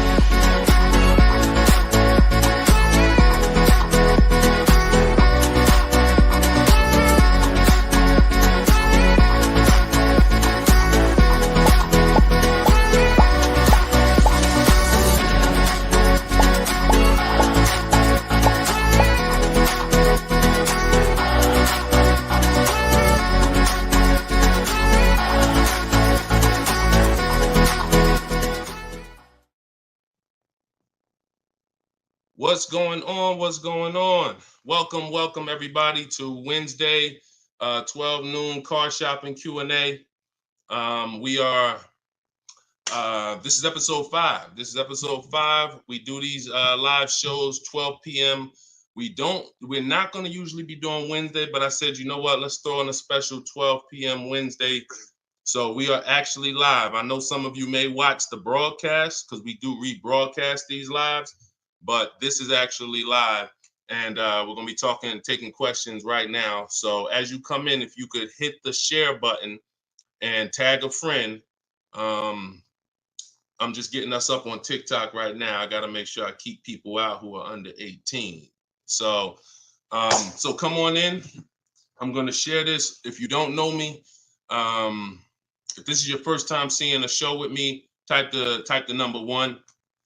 Type the number 1 if this is your first time. Welcome back to people who have been here with us in the past or on previous shows. My name is Deshone the Auto Advisor. I spent 14 years in the car business, 5 years with Mercedes, 5 years with General Motors. And now what I do is I show people who want to learn how to car shop from home and how to save more money from home than they're ever going to save in a dealership. So I'm the author of the book, the digital book, Cars from Home, 7 Steps to Saving Time, Money, and Avoiding Dealerships. And I'm also the creator of the Cars from Home video library, which is a step-by-step video platform. But anyone who's on here for the next 30 minutes, you can get a copy of my new book, Cars from Home, in my TikTok bio at 75% off. It's normally $97, but for 30 minutes, you can get it in my TikTok bio for 75% off, Instagram bio for 75% off. Or you can go to deshonesbook.com in the Facebook comments or in the YouTube comments. But let's get busy. Get your copy for 75% off. Everything I'm going to be talking about on this show, once again, this is live. It's Wednesday. This is a 12 p.m. noon show. So for those of you who may have seen the broadcast, this is actually live, so we can start typing our questions in. And my man Dolan's going to pull those questions in as you guys type them. And we're pulling questions from TikTok. We're pulling questions from Instagram. Shout out to TikTok. Y'all can start typing your car shopping questions, and let's get busy. What's up, Mike? What's up, Fancy Girl?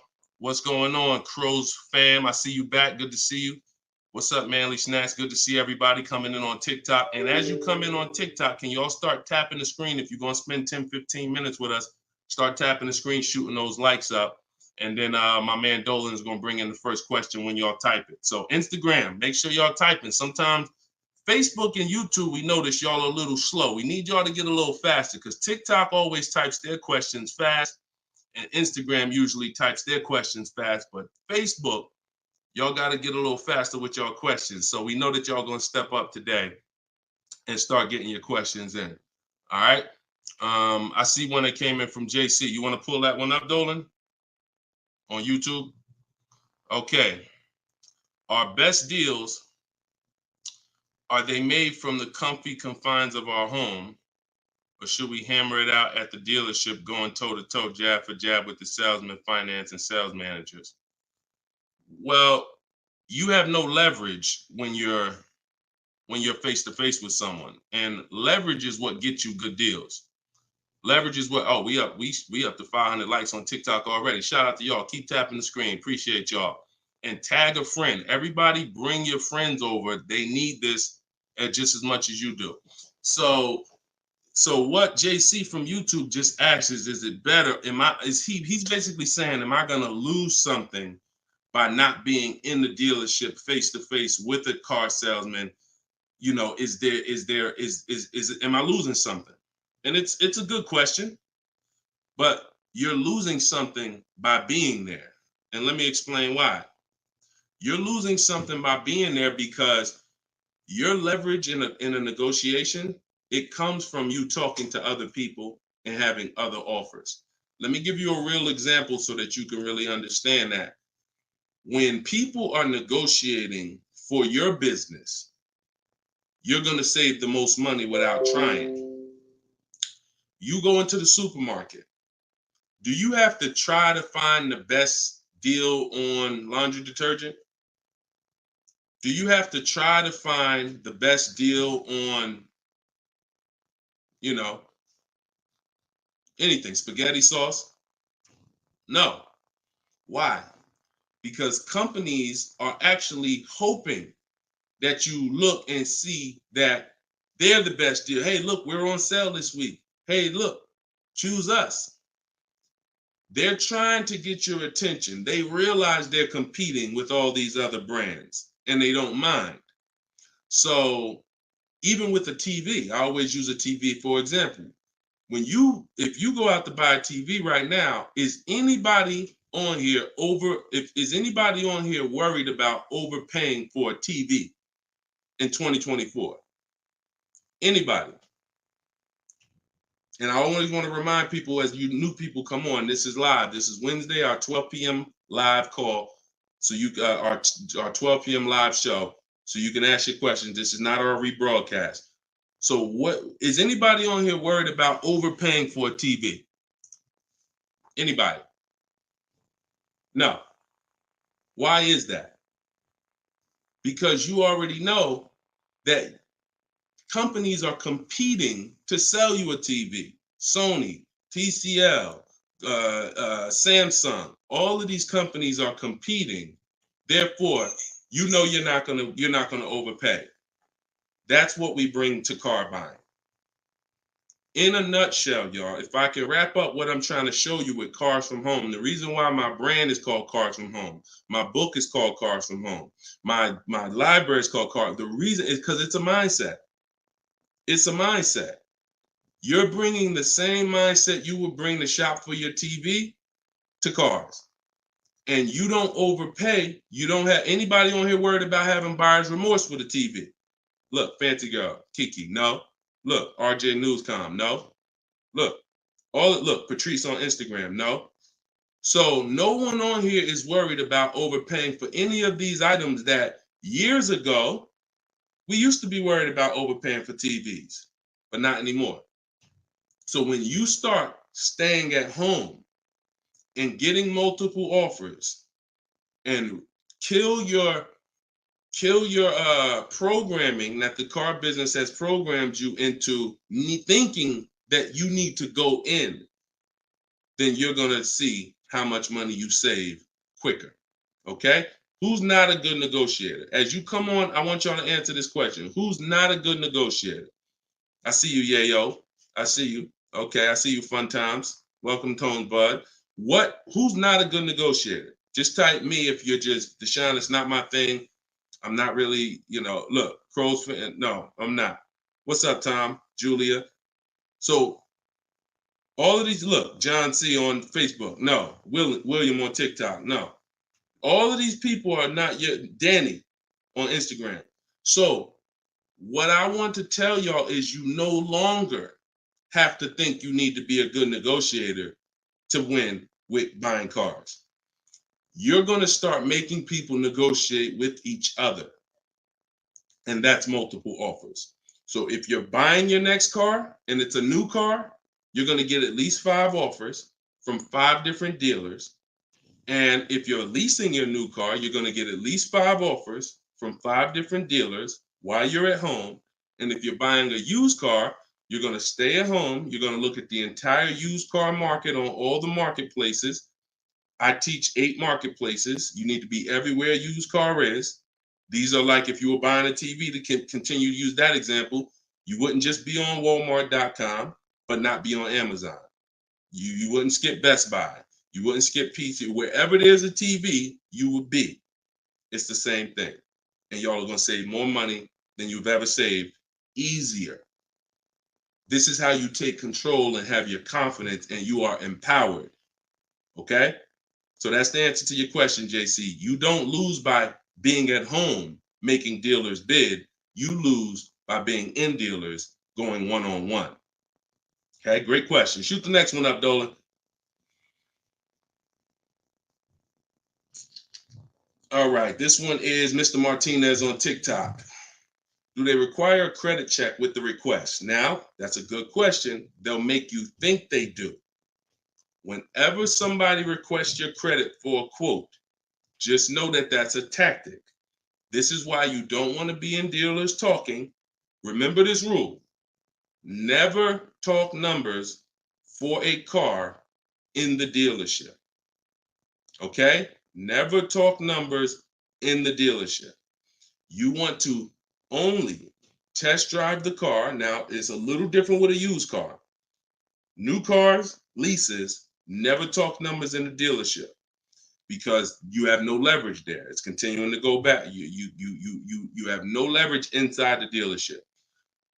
Now, when you are requesting your quote, you're going to the dealership site. In my book, my book is called Cars from Home, 7 Steps to Saving Time, Money, and Avoiding Dealerships. Everything that I'm teaching y'all is out of one of those 7 steps. Now, when you get to the point where you're getting offers, we're not using third-party websites because dealers pay for those leads. We don't want dealers paying any extra money to a company to get in touch with us. We want to go direct to dealers' websites. This takes 20 minutes. If you do it my way, you're going to the dealer's website. In my book, I have a link to the dealers, each brand. You put your zip code in and it'll pull up all the dealers. Now, as you go to these dealers' websites, you're doing a copy and paste. Copy and paste. And now, what are we saying in that first message? What we want, what we're looking for, when we can purchase. We're not talking about numbers yet. We just want to see who has a car.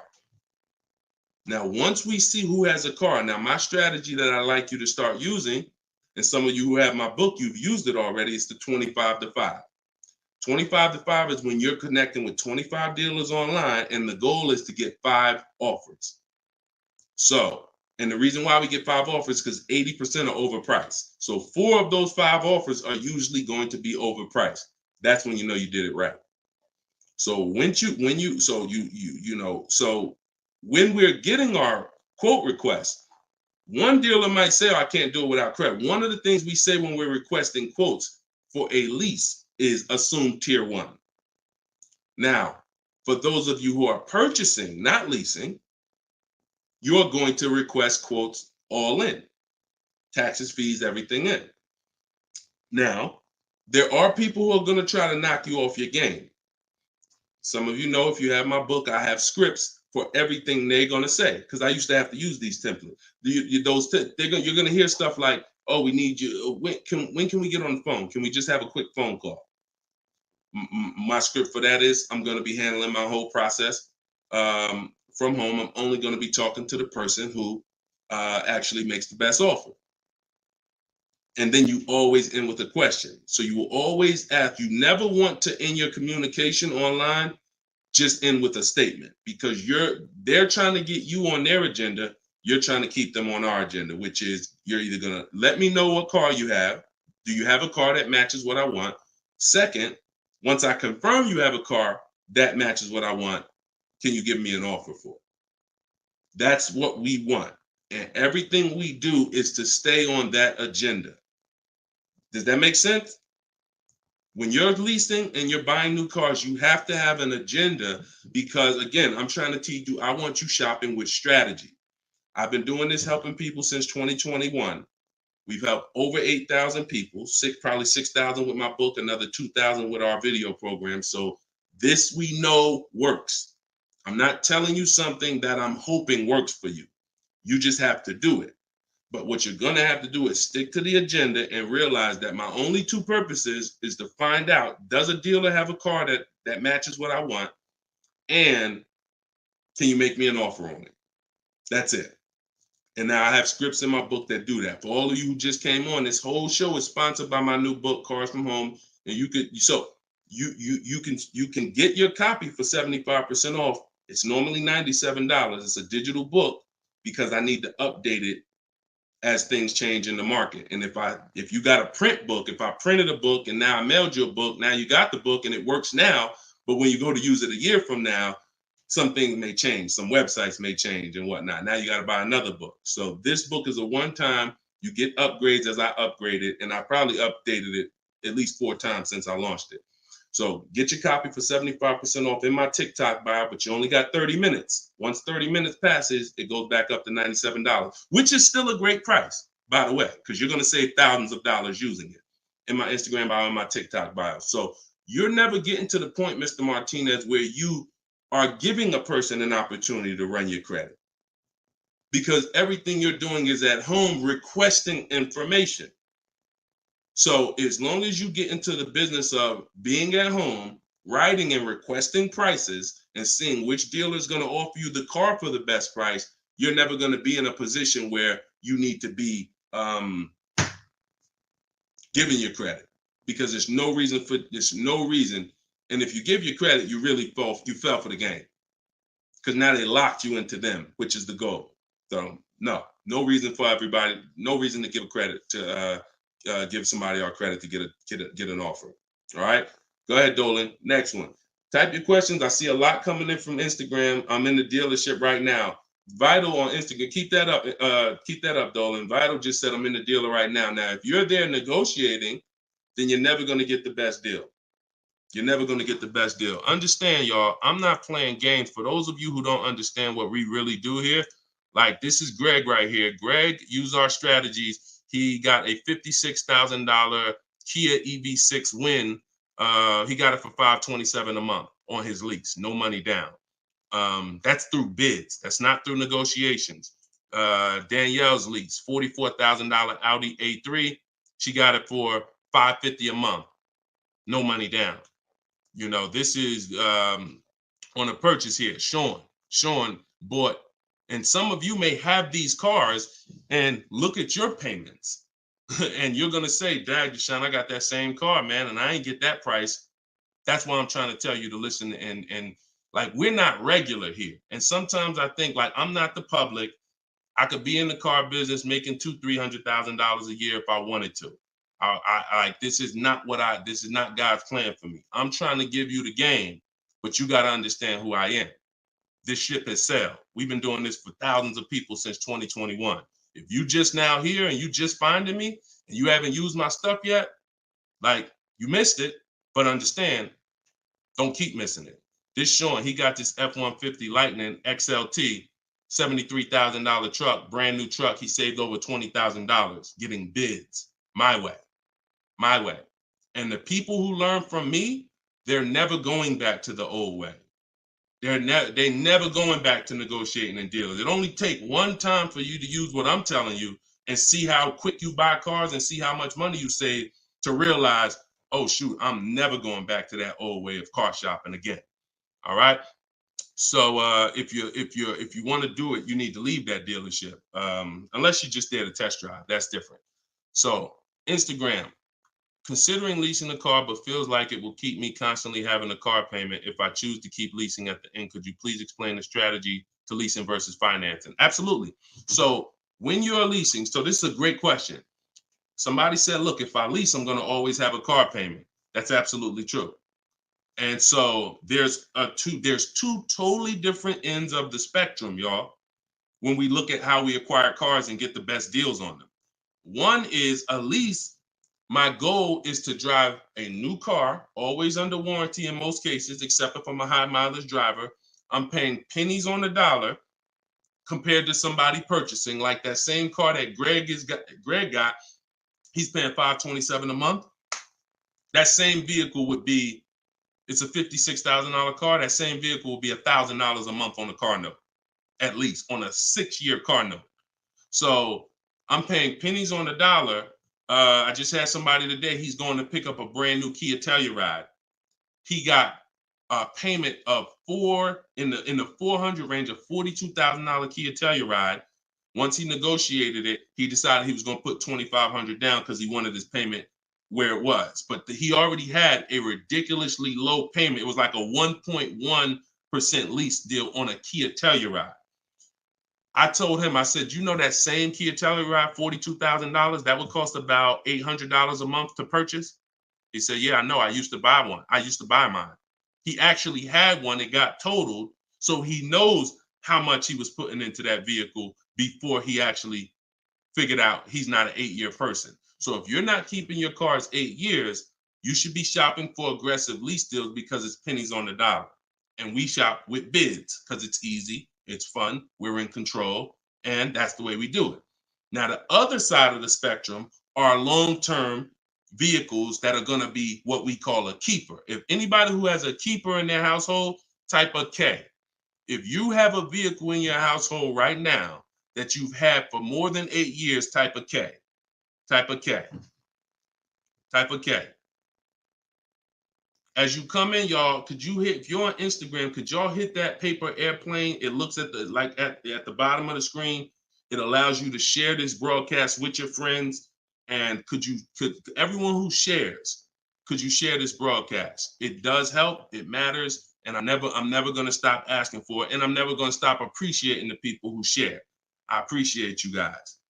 And your friends will appreciate you more than anything, more than even I appreciate you. When you tag a friend who doesn't know me and they're car shopping, they'll appreciate you more than even I appreciate you. So, okay, all right. So we got John on on Facebook. We got Michael. We got, hold on, let me see. Acura MDX, Rob Korn got an Acura MDX on Instagram. He's had it 195,000 miles. So these are what we call Derek on TikTok, Donald on TikTok. These are what we call keepers. These are vehicles that, again, someone asked a question about understanding if I always have a car payment, if I lease, can we please explain the strategy of leasing versus financing? I just told you the benefits of leasing. Now, all those benefits come at a price. Now, the other side of the spectrum is the long-term keeper vehicle where now we have outlived depreciation because the unseen expense is the one that's killing you. The unseen expense is depreciation. When you buy your car today for $30,000, tomorrow it's not worth $30,000, right? Tomorrow. You can buy a car today for $30,000 and bring it back to the dealer tomorrow. They're not just giving you your $30,000. You've lost money in one day. That's depreciation. Now you can sit that car outside your house and you can have that car. You don't drive it 1 mile. You never even touched it. And you go out there and a year later, is it worth $30,000? No, right? You never told, but Deshone, I didn't even drive it. But you understand, it's not worth $30,000 anymore. It sat there for a year. Now it's probably worth $24,000. That's depreciation. So some of you have been trained to think, oh, well, I buy my cars because I don't want to pay for the mileage.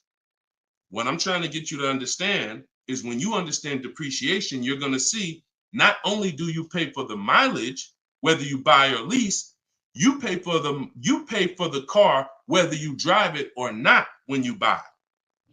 Does that make sense? Type clear if y'all are clear so far on this, on these principles. Because it's bad information that's been fed to you for all these years that, oh, you know what? I like to drive as much as I want. Oh, I like to do everything and I don't want to pay for mileage, so I'm going to buy. But what you're seeing now is, oh, shoot. If I drive no miles, my car is worth less. If I drive average miles, my car is worth even less. If I drive high miles, my car is worth even less. Depreciation. It's the unseen expense. So now our goal with purchasing the right way and picking whether I'm going to shop for great lease deals or whether I'm going to be a long-term keeper is to avoid where the depreciation loses us the most money. The most money. Look, right here, 3, 4, 5, 6 years, you're losing the most money. This is when you don't want to have bought your car and replaced it, because you're losing thousands and thousands of dollars every year. And now many of you have been taught it's okay to switch cars while you're in here, dropping. But going back to the keepers know, all right, I'm switching cars when my value is like this, my depreciation.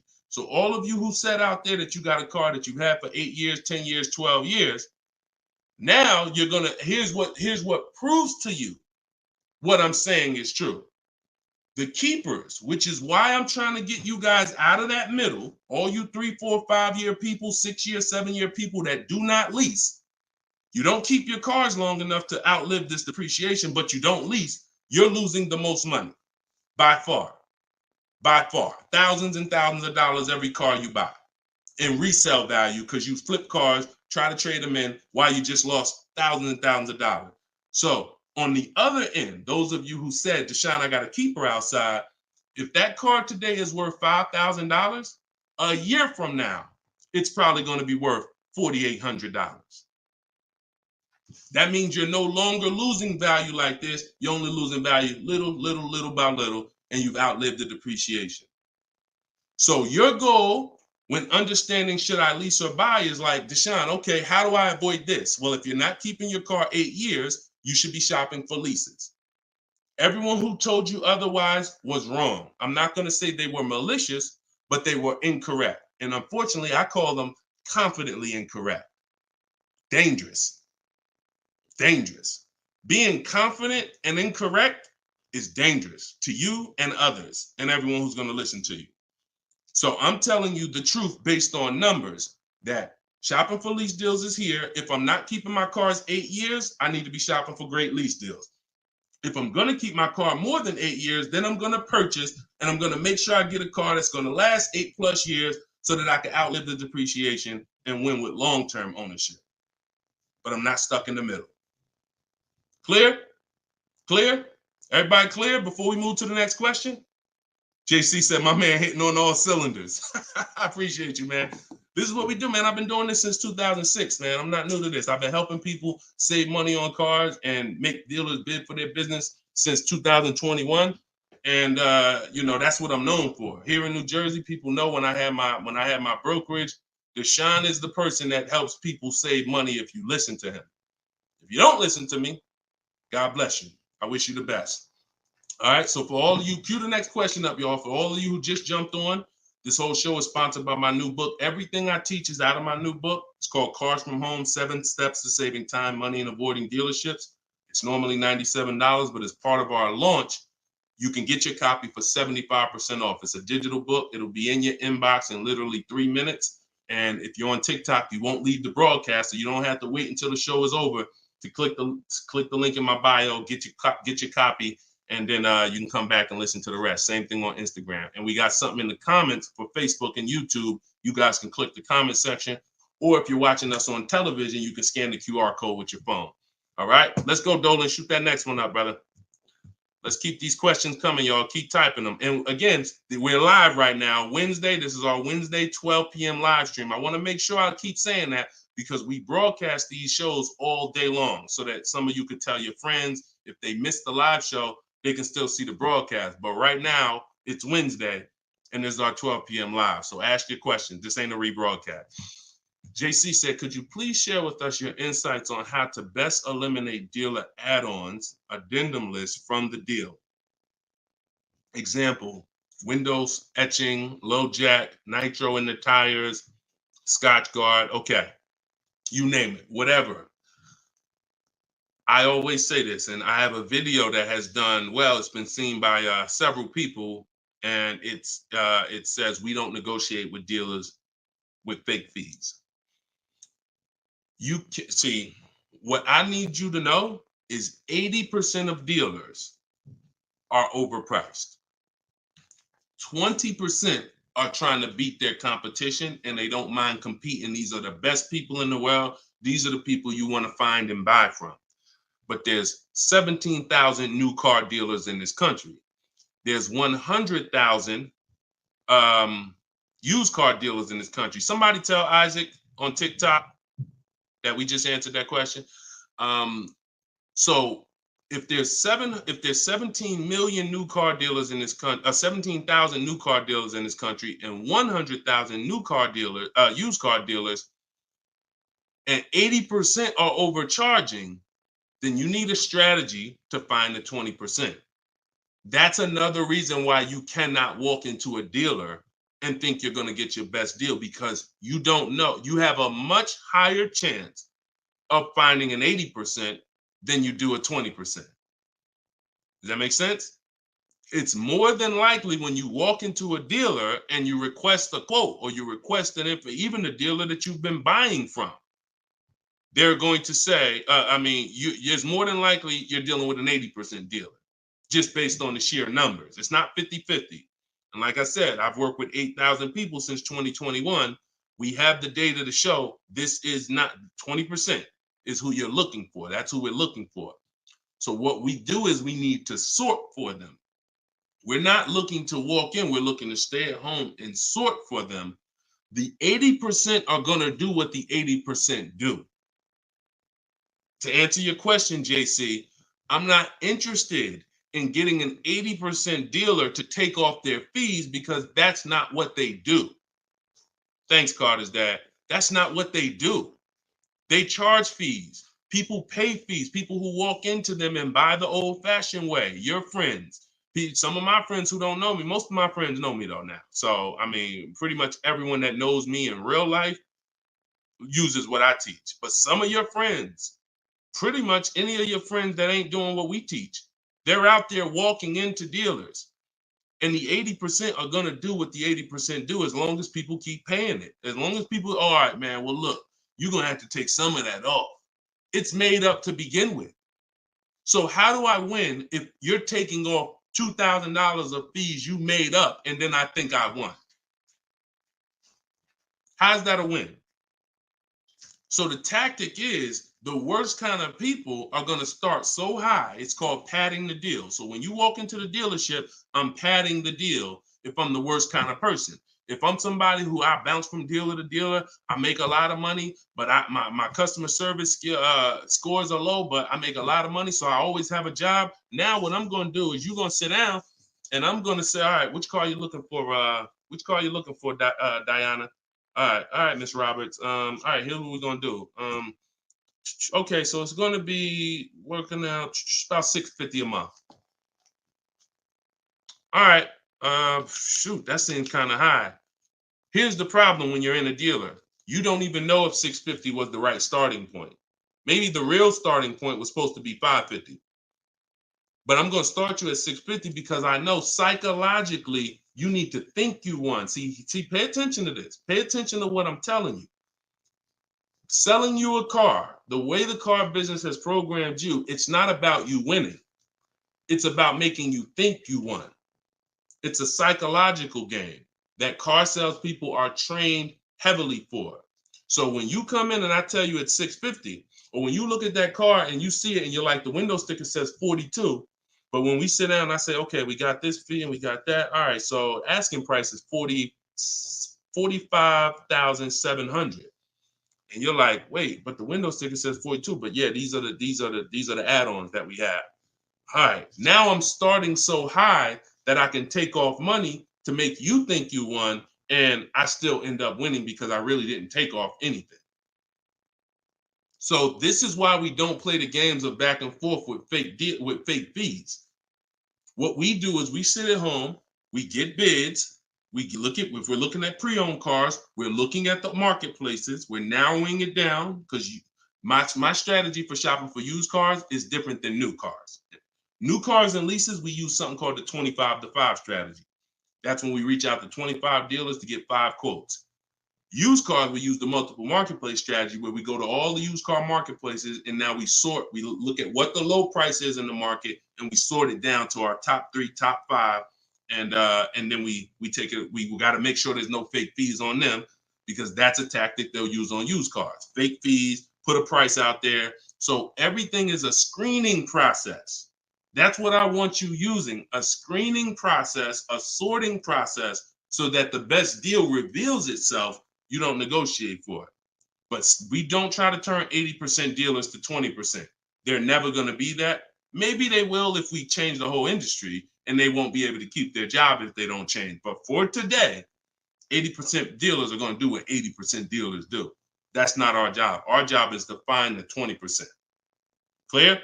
Good question. Great question. Shoot the next one up, Dolan. We're live, y'all. This is Wednesday. This is episode 5 of Car Shopping Questions and Answers. We don't usually do a live show Wednesday. It's usually Monday, Tuesday, Thursday, and Friday at 12 and 3 Eastern time. So that's the schedule. If you're like, man, Deshone, I want to make sure I tell my coworkers, I got people in my church, they need to see this. Tell them Monday, Tuesday, Thursday, Friday, 12 p.m., 3 p.m. We're here live. But all day long, we rebroadcast these lives so that even if they miss it, they can watch the show and watch the rebroadcast. Go ahead, Dolan, shoot the next one up. What if your car is damaged and you want to trade it? Okay, great question. And what you'll notice is a lot of people are going to ask the same question you have, because many of you are in the same situation. So what if your car is damaged and you want to trade it? It depends on how bad the damage is affecting the value, in my opinion. So let's say you have a vehicle that is barely drivable. You're selling it in its worst condition, and it's making, example, let's say you got a BMW, older BMW, the transmission's slipping or the transmission's out. It doesn't drive, or it needs an engine. Something where literally the integrity of the car is totally compromised. That car is almost worthless. That car is going to be worth $500, $1,000, depending on the year, the mileage, $1,500. Meanwhile, if you put a used transmission in, this is why I'm an advocate. I preach you should always have a great local mechanic, a great local service shop in town that you use when your car has no warranty left. You must have this if you truly want to win, because these guys are usually 30, 40% of what a dealer is going to charge, because they don't have that overhead. So what I'm doing, if I got an older BMW, no transmission, a Nissan, no transmission, I'm going to get a transmission from a salvage yard or get a used transmission, a used engine, pay $2,500, drop that in, and then sell the car like that. And I can tell you that that's what my father did. Like, my father bought a GMC Envoy in 2009, maybe 4 years after he bought it in 2013. So it was 4 years old when we got it for him. Then maybe 3 years after that, the engine went. So he got a used engine. He's been driving that car since like 2017 with the used engine, and he's getting ready to sell it, and he'll probably get $4,000 or $5,000 for it on Facebook Marketplace, because he's a low mileage driver.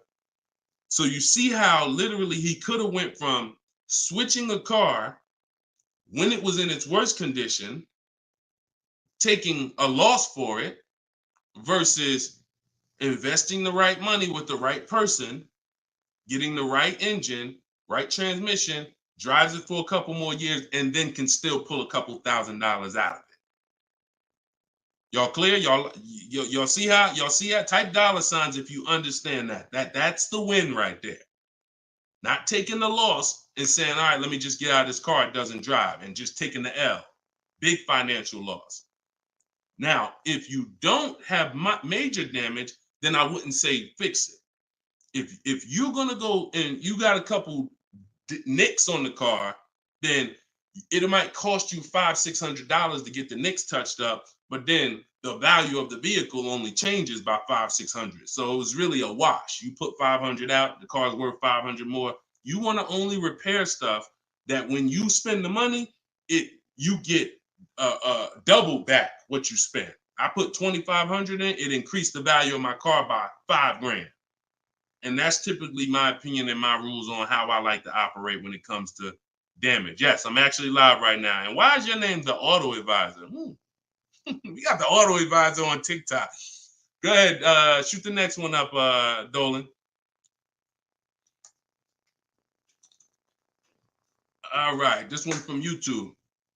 Alberto Romo.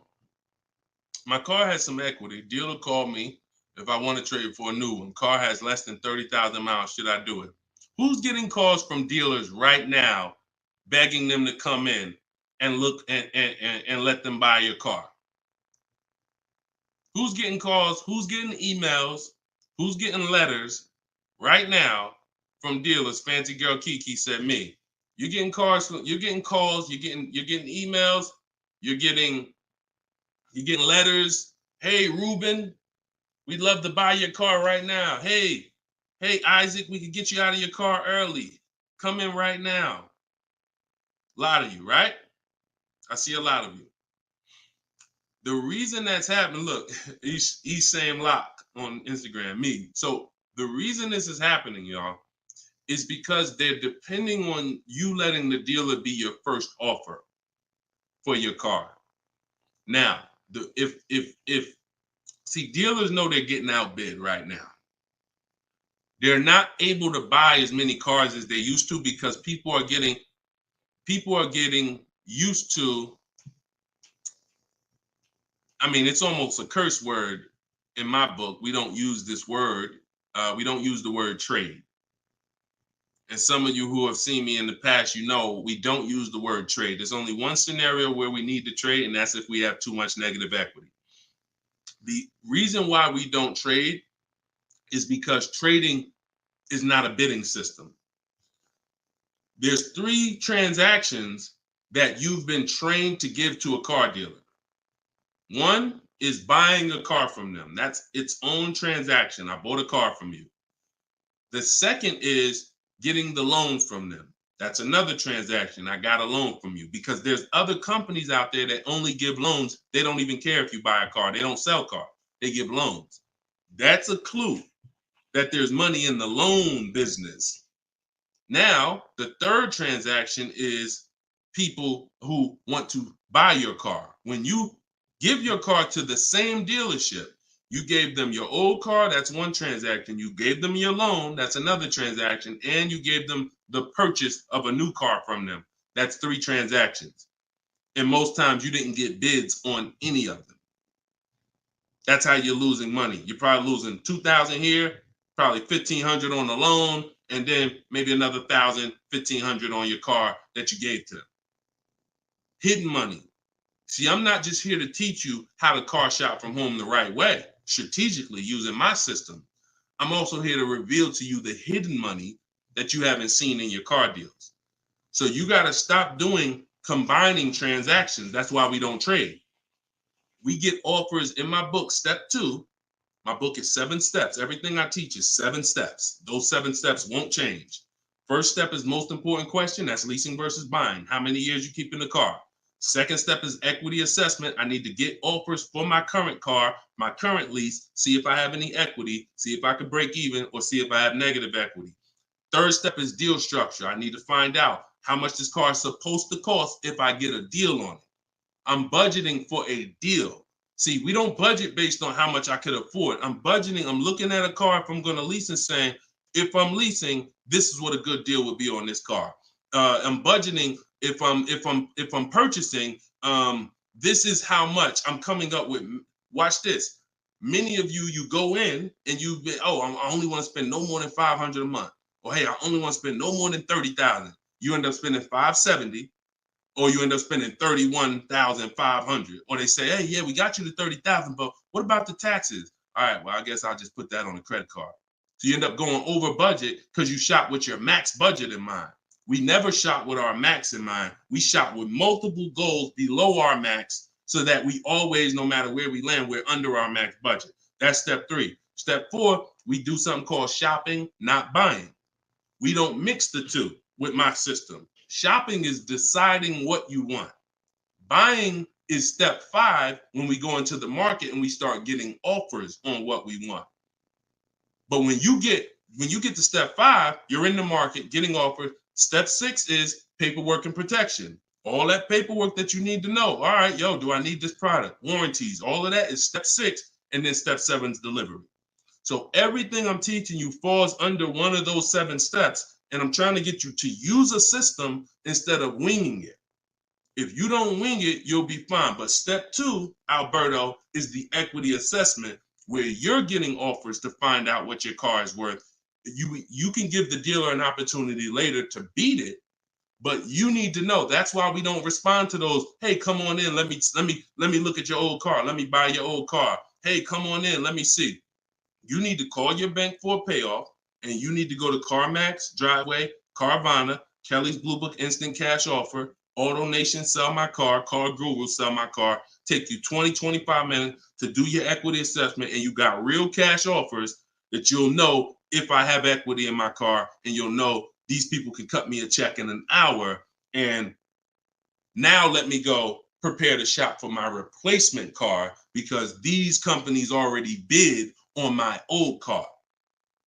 Type clear if y'all are clear on that. That's the equity assessment. That's my 7-step system. That's why my book is called Cars from Home, 7 Steps to Saving Time, Money, and Avoiding Dealerships. All right. All of you could get a copy. You could get your copy for 75% off. It's normally $97, but as part of our launch, you can get it in my TikTok bio for 30 minutes for 75% off. Once the timer goes back up, once the timer expires, it's back up to $97. So get your copy before the timer runs out. Same thing with Instagram. Go to my Instagram bio. You'll have it 3 minutes and you come back to the show. And if you're on Facebook or YouTube, we got links in the comment section for you. All right. Great question, though. Look, go ahead. Shoot the next one up, Dolan. I said, this man, bro, spitting gold fire for real. I hope this isn't going over anyone's head. Me too, bro. Listen, me too. Keep that question up. Fancy girl Kiki from TikTok. But me too, bro. Like I'm sitting here, man, and I pray every day that the Lord help me to look. I want you to even see. I gotta unlearn. That's why I represent this brand.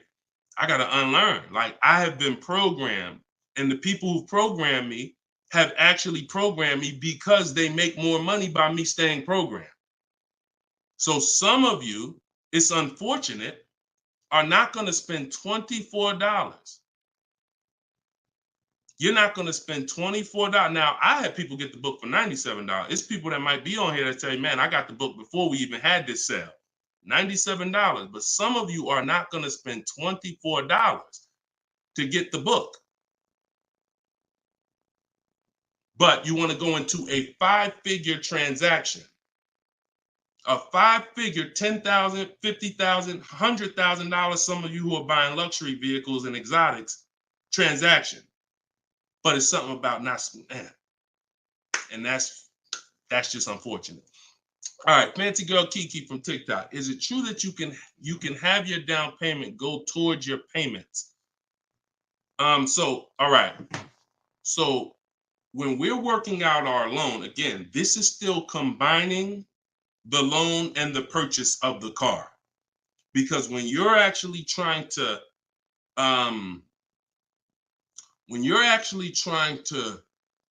figure out and hope your down payment goes towards the payments and actually goes towards the car versus you basically just giving it to the dealership or maybe losing it to, not going to the car, you're mixing.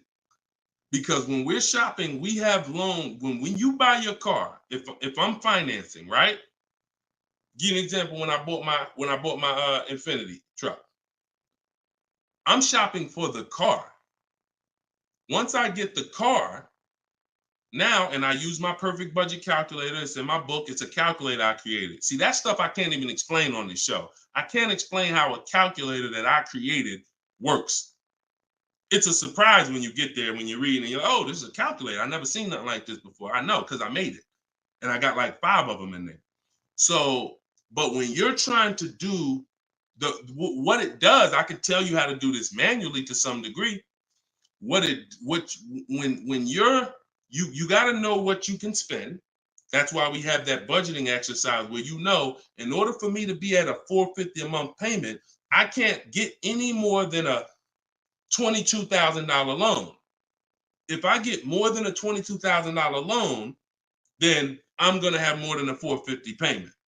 So now you might say, okay, 6 years though, because if I go 6 years on the loan, then maybe I could get like $25,000 depending on my interest rate. But I need to know how much car I can buy based on where I want my payment to be. So now once I establish that in a budget exercise, you can do that with some calculators online, try to, but you have to account for taxes. The reason why these calculators don't work well, because they're not going to account for the taxes. They're not going to account for, any down payment you want to put in, and they're not going to account for any equity you may be getting. And then they're not going to give you these goals for, all right, a 5-year loan or a 6-year loan is 2 different prices. $450 a month for 5 years is not the same as $450 a month for 6 years. If I get a car at $450 a month for 5 years, I got a better price on it than if I got it for $450 a month for 6 years. So these are the things that you kind of got to have in your budget so that all right, this is how, because it does me no good to know that I could go and spend $35,000 on a pre-approval. What does that do? How does that equate to what I can actually spend? I don't want to spend $35,000. That's a $700 a month payment. So, but once you establish the budget on how much I can spend, now you go find the car. So I'm shopping for the Infinity, and I'm shopping knowing all of these cars are within my budget. Now, when I actually get the car, now what I'm doing is going and I'm finalizing my loan and having multiple dealers multiple banks and credit unions give me offers for my loan. Everyone can run my credit with a hard pull because I'm within the rate window where it's not going to affect my credit negatively. It's only going to weigh as one hard pull. I know you have heard, oh, don't let all these people run your credit. If you do this right, according to how you're supposed to rate shop, you can Google rate shop. In fact, I'll show you right now. I'm going to share my screen so y'all can actually see. See, it's the information you don't know that's costing you. It's the information that you don't know that is costing you. Look, if I go to Google and I type in rate shopping, Experian. Experian has a whole article. Let me know if y'all can see my screen. Hold on. Oh, wait, hold on. Entire screen. Look. So I go right here. Rate shopping. They have a whole article about how to properly rate shop. And let me see. Look, the FICO score window is 14 to 45-day period, depending on which version is used to calculate the score. So we do it in 2 days. We do it in 2 days. So we don't even use the 14-day window. That's why we don't let anybody run our credit with a hard pull until after we already find our car. So now you come in and you are I'm letting all these people run my credit to get their offers for my loan, their offers for my interest. And then what I'm doing is whoever makes the best deal there, I'm calling the dealer and I'm giving the dealer an opportunity to beat it. Because the dealer has another 7, 8, 10 banks that they might, let me see if I can beat that because I like to earn the business. And that's what I call the bank bidding war blueprint. So I'm putting that when you get my book, you actually get the bank bidding war blueprint because I haven't combined it with my book yet. It's going to take me probably about 30 days to combine it into my book So I just send the book and I send the bank bidding war blueprint. That strategy right there is called the bank bidding war. So we're not worried about if our down payment's going to go to the car, because our loan is always worked out with the bank, not with the dealership. Okay? Separate these things. When you start separating these things like I want you to, you're going to see I can't get into the same trouble I used to get into. Okay? Go ahead, shoot the next one up, Dolan. Great question. Are you even actively selling cars, or are you just selling books now? No, we're all in the education business. I haven't sold cars since 2020. TikTok, what's the best way to approach a used dealership? From home. All the marketplaces. So you don't want to, if you're shopping for a used car, you cannot afford to miss a place where a used car is. What does that mean? Car Gurus, Auto Trader, Carfax.com, CarMax.com, Carvana, Driveway, eBay Motors. There's 8 marketplaces that we use. Vroom used to be on there, but Vroom's out of business now. So, and we don't use, people will say, why don't you use Auto Tempest because it pulls inventory from all of it. We don't use a third-party site, because what it's doing is pulling, it's not going to pull all the inventory, because no one's going to give this third-party site permission to just pull all their inventory, and now people start going to the third-party site instead of coming to them. So we just go direct to the marketplaces. And then the first thing we're doing, once we know our budget and what we can spend, we're going and we're looking for our car. But we are not going, the first thing you need to do if you want to get, y'all know, like, what I'm famous for is teaching people how to get below market deals from home. Below market deals. When you're getting below market deals, you have to realize there's 2 other categories of most people paying. Some of you have been paying market value. Some of you have been paying above market value. So below market value means there's 2 categories that we want to buy below what they're paying. Okay? So we got to have that in our mind. Below market. Like when you look at Eddie. Look at Eddie. This is 2023. This was last year. Still coming out of low inventory. He got a 2023 Camry hybrid. And the hybrids last year, they were on fire. On fire.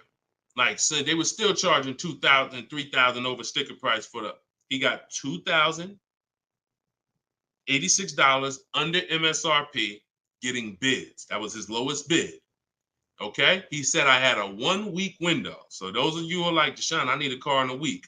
When you get bids, it ain't nothing. He said, I actually completed the process in 4 days. So below market deals where people are paying sticker price and they think they won. You know what? Hey, you know what? The best deal is, at least I didn't get a markup, sticker price. Now, let's get back to approaching the used car, the used cars. When we open up when we get in used cars. Oh, wait a minute, yo, banana Thad, you funny, man. So when we get in used cars, so our goal before we could get a below market used deal, we have to know what the market prices are. So when we open up those marketplaces, the first thing I want you to do is look and sort from lowest to highest prices on all of them. Lowest to highest prices. Well, the first thing we actually do is start an account. You want an account because we want to get alerts of all new inventory. So we start an account on all the marketplaces that we can start an account on. Now we're going to look and sort from lowest to highest, and we're going to look and see what the low side of the market is. Low side of the market, low side of the market. Now I might say, okay, the low side of the market is about 22, 23. If you're doing it right, you're always going to have prices that are $3,000, $4,000, $5,000, $6,000 more. If you don't see that type of spread, you're not doing it right. So now we know this is the low side of the market. Now here's what comes with the low side of the market. Bad Carfaxes, frame damage, salvage titles, sketchy history, Damaged cars, that's good. That's what comes with it. What we're looking to do is see where those cars are priced at, and we're looking to be right above them. And from there, we have a particular system of how we're going to sort based on title history, service records, extremely important. We will not buy a used car without great service records. Then we go to accident history. There's a couple different types of accidents: serious accidents, airbag deployed, vehicle towed. All of this is serious accident. I appreciate you, JCAA. Shout out to the sharers on TikTok. Now we go to, then we need to verify there's no bogus fees, because that's a narrowing down. Now that'll narrow us down to like a top 3, top 5, top 7. But some of those vehicles are going to have bogus fees, guaranteed, guaranteed. And this is not always happening day one. That's why I don't want you waiting until you need a car to go shop. I want you in the market early, a month, 2 months, 3 months before you need a car, so that you can watch the market. And when you can watch the market, you have much more leverage. You have much more flexibility. You can say no. You can see where the price trends are, and you can get alerts. Many times, it's the alerts of the new cars that's going to be the car you take down. Because when you once you know the low side of the market, now you're getting alerts. Every new car that hits the market, boom, soon as it hits, I can look and see, oh, that's priced on the low side. Now I look, oh, shoot, frame damage. Oh, shoot, salvage title. Oh, shoot, whatever. And eventually one pops up and you're like, oh, good Carfax. Oh, good title history. Boom. And now we're preparing to get ready to take that car off the market. We can't test drive used cars until we're ready to buy them, though. That's the only reason we can't do 100% of our used car deals from home, ever.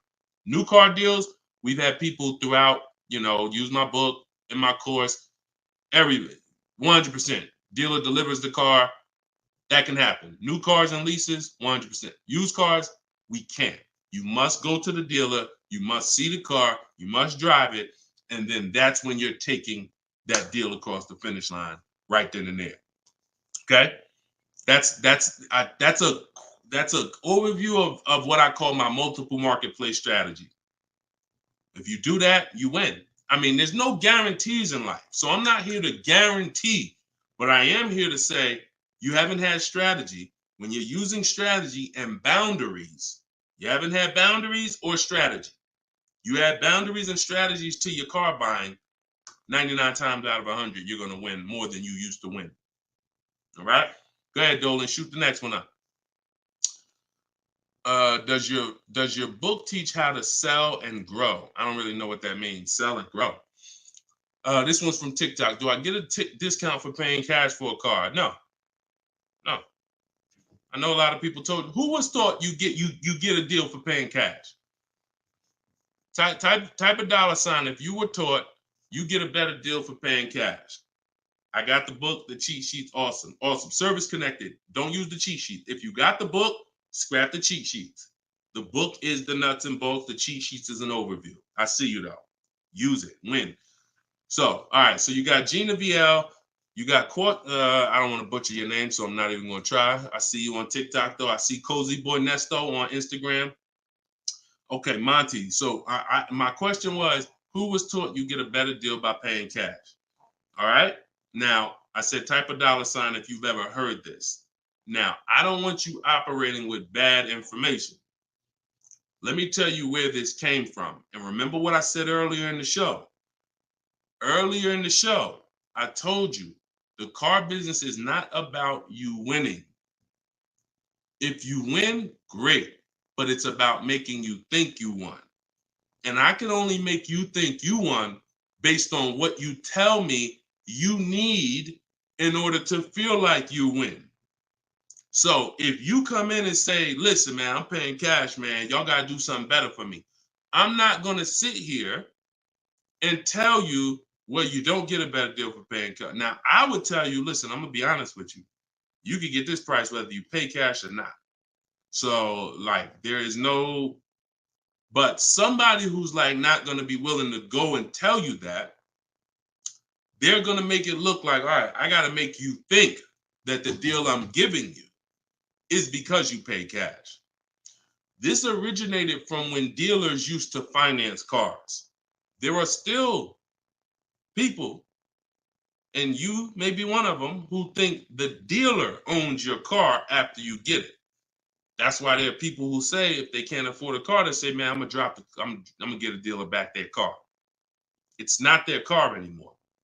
Unless you're dealing with like a buy here, pay here place where they're actually extending the loan to you, it's not the dealer's car anymore. But back in the past, dealers used to extend loans. They would hold the financing. So if you offered them all the money up front, it was an incentive for them because they knew it guaranteed they get the money now. And it also saved them interest. It saved them, if they were holding the note, then they're still technically paying for that car. And they're like, okay, I could save you another $1,000, $1,500 because you're going to give me all the cash up front. It's not like that anymore. It's not. Literally from the time you leave, the dealership is funded in full in hours. Like by the time you drive off, wire transfer, the dealer is funded for the car. The funds come from Bank of America, Chase, TD, M&T Bank, whoever it comes from, wired to the dealer. From that point, it's between you and who? Who's on the title? Who's the ones calling you if you don't make the payment? Who's the one setting up the car to be taken if you don't make the payment? It's not the dealer, right? It's the bank. So it's always between you and the bank from that point, which is why you don't get an exactly life experience. You're not getting a better deal paying cash. And that's just because that's the way it's set up. Now, the rare exception that you may see, and this doesn't happen a lot, sometimes there's like a low interest rate. Like when I was with General Motors, we might have like all right, you could get 0% interest, or you could get a $5,000 rebate. Only on a new car though. But you can't do both. So if you had somebody who could pay the cash, maybe they save more money by taking the rebate than they would if they were to take the loan. So in which case, you're not getting a better deal because you're paying cash. It's just an incentive to, you're getting a rebate. But so these are very rare circumstances. So I just don't want you going in and telling you that you heard that from me. And I'm just telling you that's the truth. Like that is the truth. And when you really look at how banking works and how dealerships work and the fact they don't own the car, you'll understand there's no incentive to you paying cash at all. And if you're not investing your cash, see, I want you to also think about what you're doing with your money. Because if you want to pay cash, God bless you. Pay cash. Interest rates are high. Put as much down as you can. Pay cash. Get the loan out of there as fast as possible. If you're paying 6, 7, 8, 10%, 12%, get the loan out of there. Pay it off or make a large down, only finance a small portion of the car. But if the rates are low, which at some point we do believe rates will be low again, or I always tell people in the bank bidding war, you got to check, see if there's any special interest rates. There might be 0%, might be 1%, 2%. So if those instances exist, there are people who your money's invested. You're getting 8% on your money. You're getting 6%. You're getting 10%. You're in real estate. You're getting 15%. It makes no financial sense to take that money that's earning money for you out and put it into a car that is going to lose money for you. That $20,000, $50,000 you put in the car is going to be worth half of that in 3 and 4, 5 years. 5 years, it'll be worth half. So these are the things I talk about. I don't believe in one size fits all car advice, y'all. That's why I'm always saying it depends on this situation. If you're this type of person, if you're keeping your cars 8 years, you should be buying. If you're not keeping your cars 8 years, you should be selling. You should be leasing. A lot of people think, okay, Deshone, you talk about leasing a lot. I talk about leasing for people who are not keeping cars 8 years because they've been taught that they should still be buying. But I'm putting you in the strategy that's custom to your life versus what you've been hearing, which is people telling you, hey, do what I do. Only buy used cars, pay cash for them. Now, that's your situation. So anyway, so all of this is out my book. Cue the next question up, Dolan. We got a couple more minutes and then we'll wrap. All of this is in my new book, Cars from Home. It's called 7 Steps to Saving Time, Money, and Avoiding Dealers. Normally $97. You can get your copy for 75% off for 30 minutes. It'll be $24. And everything I teach is in there. You know, everything that my my students in my video course have had, my coaching. This is the same 7-step strategy that we use to get these below market deals. And I've been showing them throughout the show. So if you just jumped on, like we've been showing these deals throughout the show. All right. Go ahead, shoot the next one up, Dolan. How can we eliminate dealer add? Oh, we did that one. Yeah, we did that one from YouTube with the dealer add-on. This one's Dakota from YouTube. I have a Malibu Chevy, still drives good. However, the dealer is banged up as well as a few scratches. The door is banged up as well as a few scratches. I mean, if it's cosmetic, if it's banged up, I won't worry about the few scratches because the few scratches is really what's normal. And you know, people expect you to have normal wear and tear on the car. Some people think, hey, if I have a, you know, even with leasing, you're allowed to have wear and tear, a couple nicks, dings, they allow that. They don't expect you to bring the car back perfect. Same way with this. But if it's a big dent, that would be an eyesore, and you can get a company like Dent Wizard or something like that to come pop the dent out, then I would do that. That might be $200, but it might make a buyer pay, you know, $1,000 more for the car. Because if I come and I see the doors banged up, I probably want $1,000 off, depending on what you asking.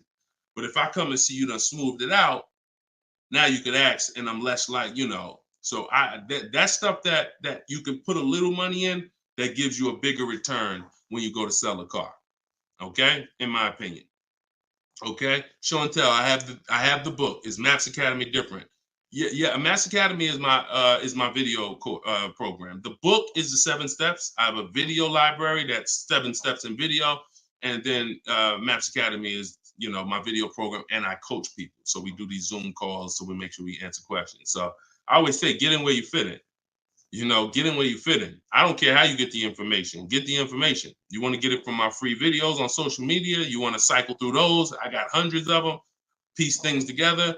Get in where you fit in. You want to be on the live show. Try to piece it together. You want to get the book. You want to be in the video library. You want to coach with me. Whatever. That's what I'm saying. It's no excuse. It's no excuse for any of you not to be getting below market deals when the information exists.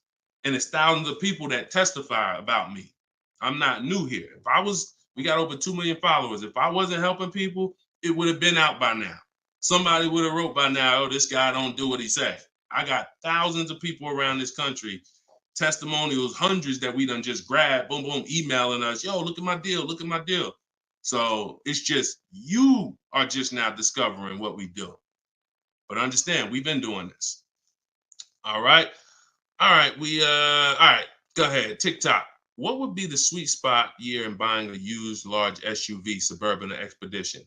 Much as you could afford. You see, so when you look at quality, this is why I like to have multiple goals. Because what I like to do is I like to have a goal, right? 5-year loan, no down payment. That's one price. 6-year loan, no down payment. That's another price. 5-year loan with the money, you know, I might say, okay, if I have to, I can put $5,000 down. You know what I'm saying? Some of you, that's realistic. That's how you look at it. Man, if I have to, I got $3,000 I can put down. If I don't have to, I don't want to. That's why when you use my perfect budget calculator, which is in my book, step 3, when we're budgeting, we're deal focused budgeting. Here's what you want to know. If I want to be at $450 a month, how much is $450 on a 5-year loan, no money down? All right, that's one purchase price. Now, second tier, $450 a month, no money down, 6-year loan. I told you, I pay more if I had $450 for 6 years than I $450 for 5 years. So that's the next step up. Then I say, okay, 5-year loan using my down payment money. And then my max budget would be 6-year loan using my down payment money. But understand, I'm still under my max budget. I don't care if I have to go, and then we have another step where some of you have an old car. You have an older car, you're going to be selling it. You got 3,000 equity, you got 5,000 equity. That's also in there. So then it'll be no down payment, no equity. No down payment, no equity, 6 years. Down payment, no equity. Down payment and equity. See, all of this is below my max budget. Once I do a 6-year loan, my down payment and my equity, I'm not mad because I'm still under my max. Now, if I go above that now, if I wanted to do 5 and now I'm doing 6, or if I want to do $450 a month and I'm doing $480, now I've gone above my max budget. So my system for purchasing, we use this for new cars, used cars. Anybody who's getting a loan, this is what we do. This is in my book. My calculator generates those 6 goals for you. So when we say sweet spot, my first target is that first goal. That's my first target. When I went shopping for my Infiniti, I was looking for a car under that first price. Couldn't find it. Jumped up to the next tier. Couldn't find it. Jumped up to the next tier. And it was my 4th goal is where I found this one at. But I still had like $4,000 or $5,000 more that would have kept me below my max budget. So that's how you want to do it. Shorter loans, no down payment. Longer loan that I'll take is 6 years. I never recommend anything longer than 6 years. And then we start adding those resources that we have to it. And then once we tap out at the top, that's our max budget. 6-year loan, the most down payment money. And then if I have any equity for my car, I'm putting that all into the deal. And then as long as I find a car in any of those, and that's usually like a $10,000 to $15,000 spread, depending on, how much resources you got. That's a couple $1,000s right there. So that gives you the room to bump yourself up without letting a car dealer bump you up over your budget. All right? That's why it's called the perfect budget calculator. And I invented it. All right? Praise the Lord. Listen, I appreciate y'all. We've been on for about an hour and 15 minutes. We do these shows live Monday, Tuesday, Thursday, and Friday. Wasn't going to do one today, but you know what? I said, it's Wednesday. Let's jump on. Let's do a live. Let's get some questions. Let's get as many as we can. But this is what we do, y'all. You could tell your friends 12 o'clock and 3 o'clock, Monday, Tuesday, Thursday, Friday. You can meet me live on any of my platforms, Facebook, TikTok, Instagram, or YouTube. And we'll be doing this live Q&A to make sure you guys get what you need to save money and get below market car deals. That is the goal. So for those of you who like Deshone, I appreciate the show, but I want everything in one spot, man. I don't want to even have to come back to this show anymore. That's all in my new book, Car Shopping. It's called Cars from Home, 7 Steps to Saving Time, Money, and Avoiding Dealerships. You can get it for 75% off in my TikTok bio.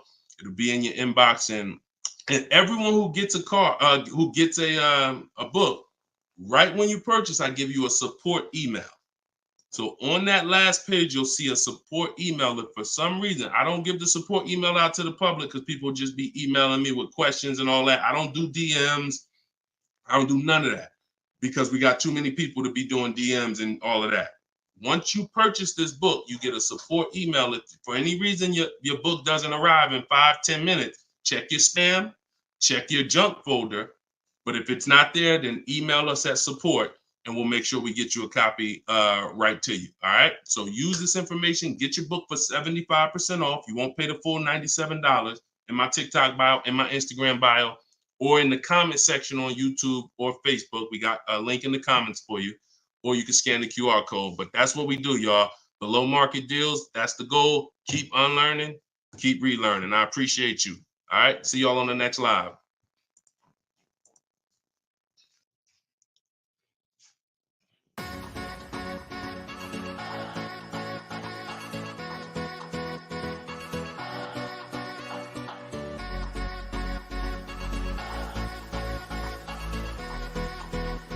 The worst possible thing you could say when you walk into a car dealership. I spent 5 years with Mercedes-Benz, 5 with General Motors, and the worst thing a person could say when they walk in, is if you could just get me to this payment, we got a deal. So your loan's probably still like 19, which means you got to pay to get out. You're upside down. It's called negative equity.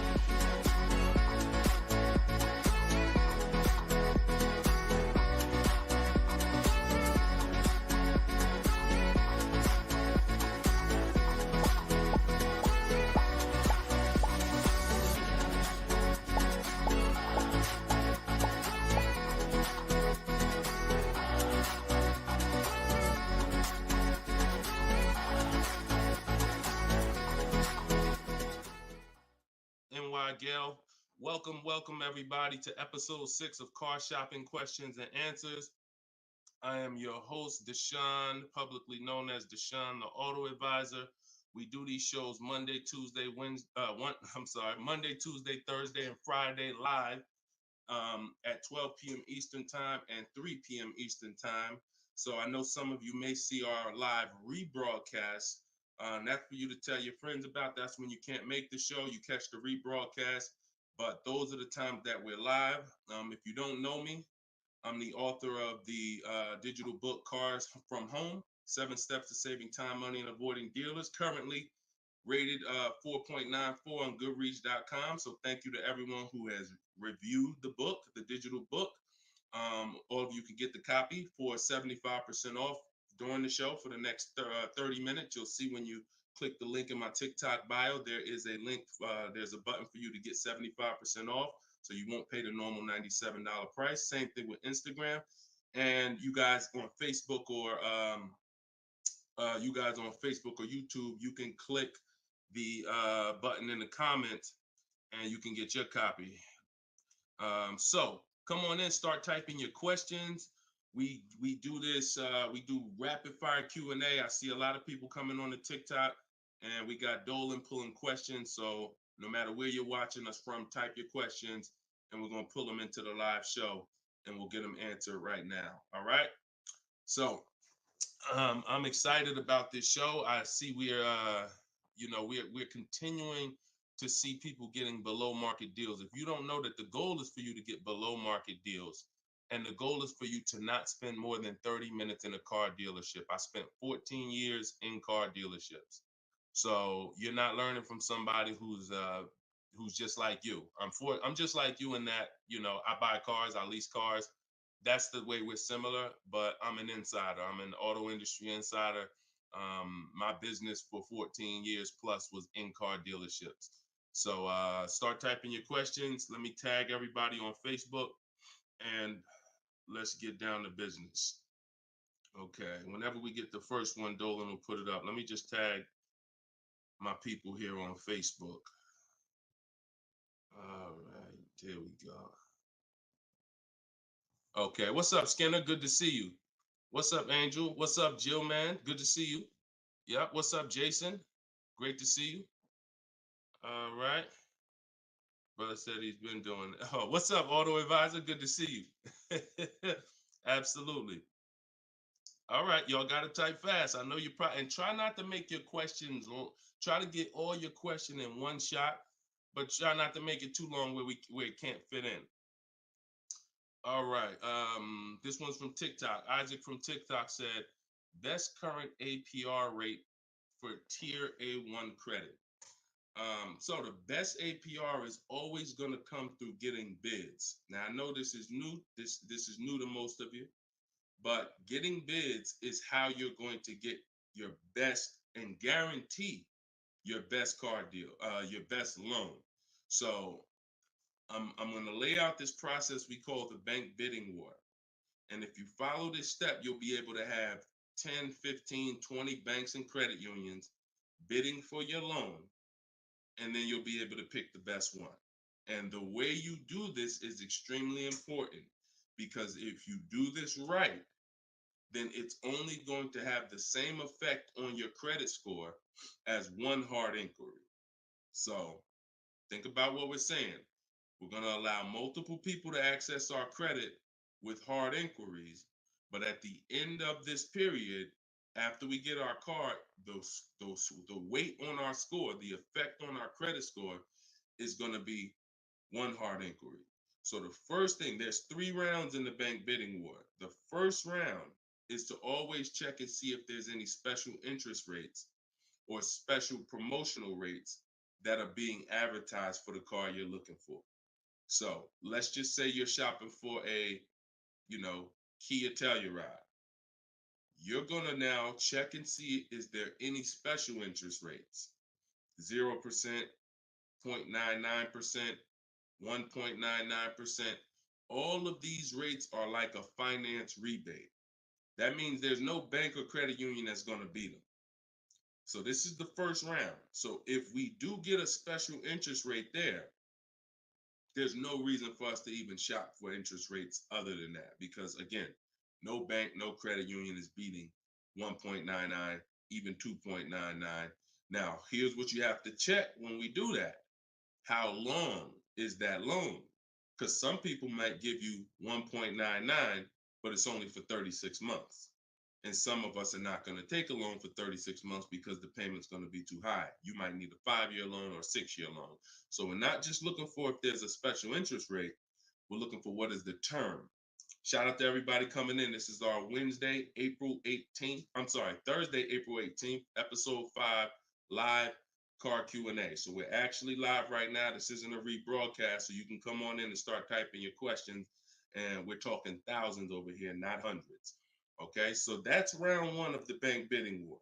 Now, let's just say we do that and there's no special interest rates. Now we're moving on to round 2. But round 2 comes after we find our car. So once you find your car, no one has touched your credit with a hard inquiry yet.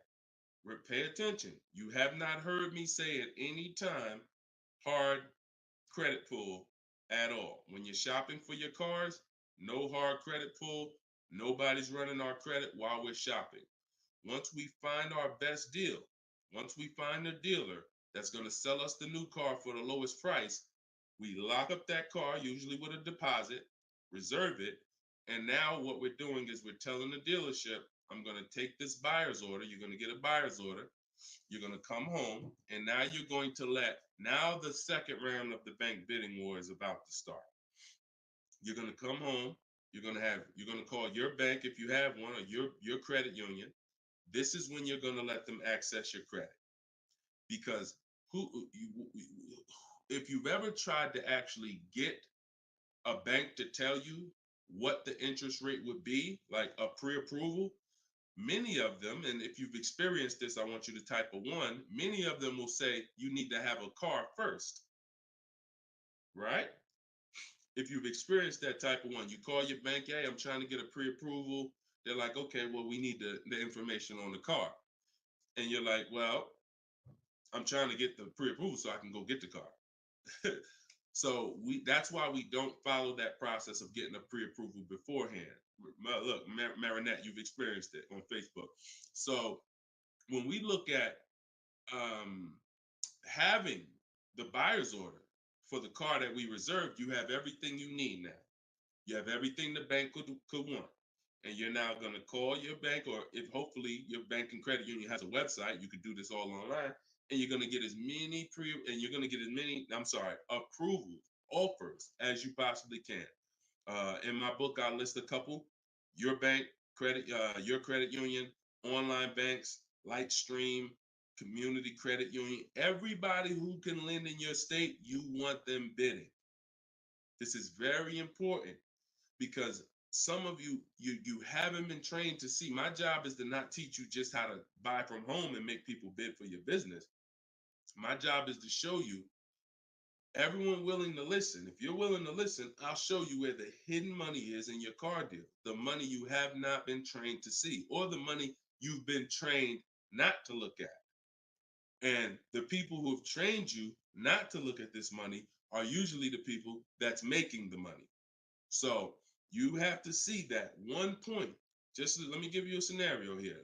Let's go to an auto loan calculator so you can see how much money is just in your car loan.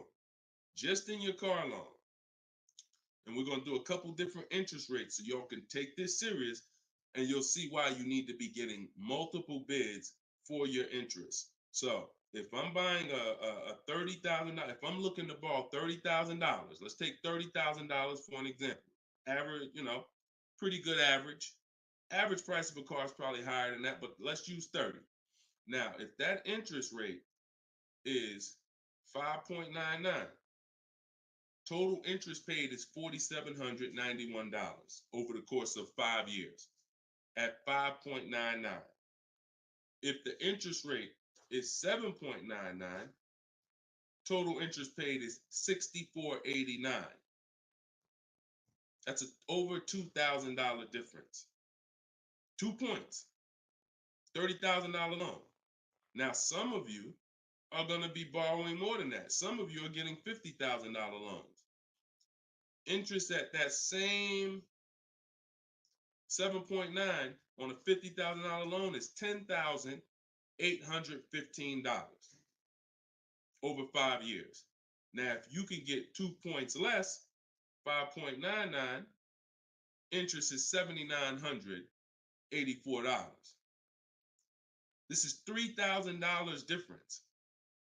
So, do you see how if you're not taking getting the best loan offer just as serious as you're taking trying to get the best price, you get a good price and then you'll give it back to the bank who's giving you the loan. So this is why we get bid. So we're now going to let all these people run your credit. This is when you do your hard inquiry. You don't do it before this. Hard inquiries, credit unions, online banks, your bank, your credit union, everybody's bidding now.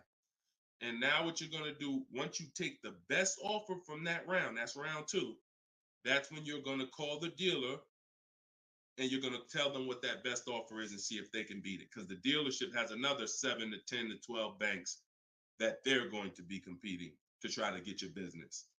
So this is the bank bidding war. So when I created this product, and if you do this right, as I said, what I know you were taught, who was taught, be honest, we're live right now. This is our Thursday, 12 p.m. live.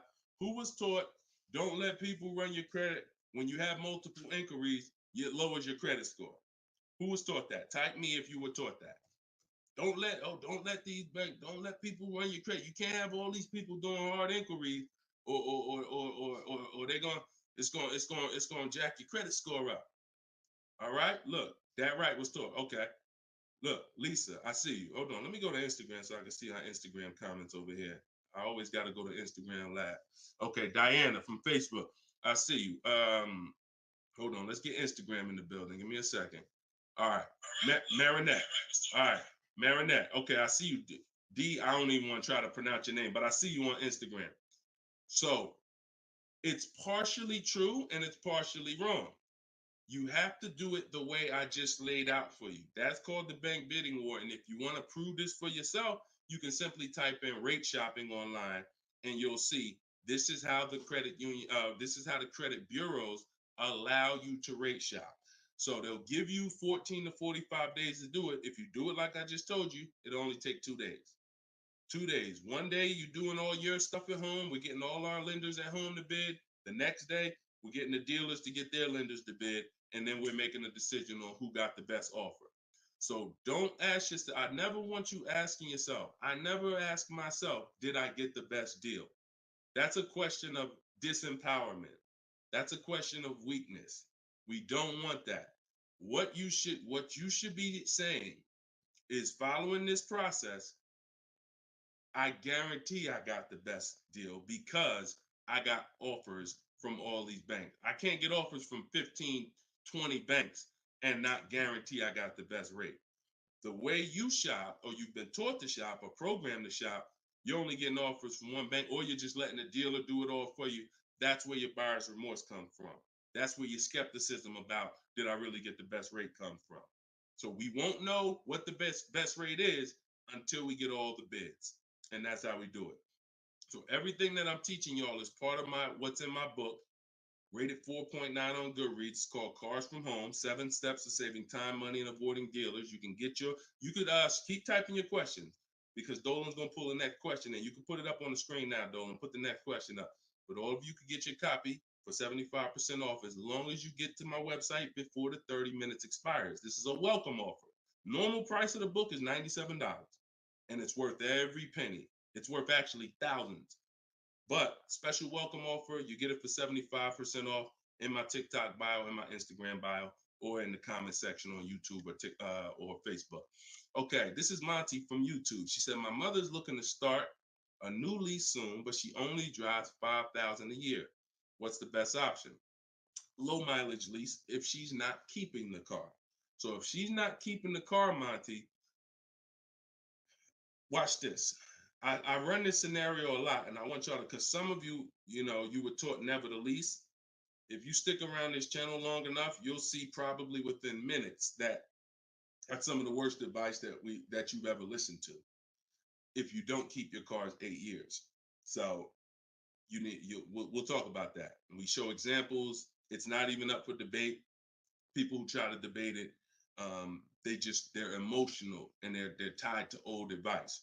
So once you have decided you're leasing, which means I'm not keeping my car 8 years, I want to avoid that depreciation, then I need to be shopping for aggressive lease deals, because it's the short term. Again, this is another unseen expense, depreciation. This is why, look, when you buy your car today, you buy a $40,000 car today. You try to take that car back to the dealership a month later. What's it worth? You try to take you buy a car today for 40,000. You try to take that car back to the dealer a month later. Is it worth 40,000? Right? No. A month. You might have even not you might have not even driven it. But that's the way depreciation works. You don't have to drive the car. In fact, here's another scenario. You could park the car outside your house for a year. You buy it for 40,000, park it right outside your house, don't even touch it. Just start it every now and then to keep the engine running. You come back a year later, that car is not worth 40,000. It's worth probably 32. Dang, how did I lose that much value and I didn't even drive it 1 mile? Depreciation. That's called the unseen expense. So whenever you hear me talk about the unseen expense, it's depreciation. So your job is to find the strategies, which is what I teach, to make sure you avoid the depreciation hit. So if you buy a car, Monty, even if she doesn't drive it, even if she only drives it 5,000 per year, 5,000 miles a year, like you're saying, she's losing value. And what she's doing when she replaces the car is she's hoping she could get some of that value back that she lost. It really never happens. Who understands that when you go to trade your car in, you never get what you really thought you were going to get for the car, right? Now I'm going to ask you a question. Everyone who has a car outside that's 10 years old or more, 10 years old or more, type me in the comments. Matter of fact, let me know how many years you've had the car. That's a better one. Type how many years you've had the car.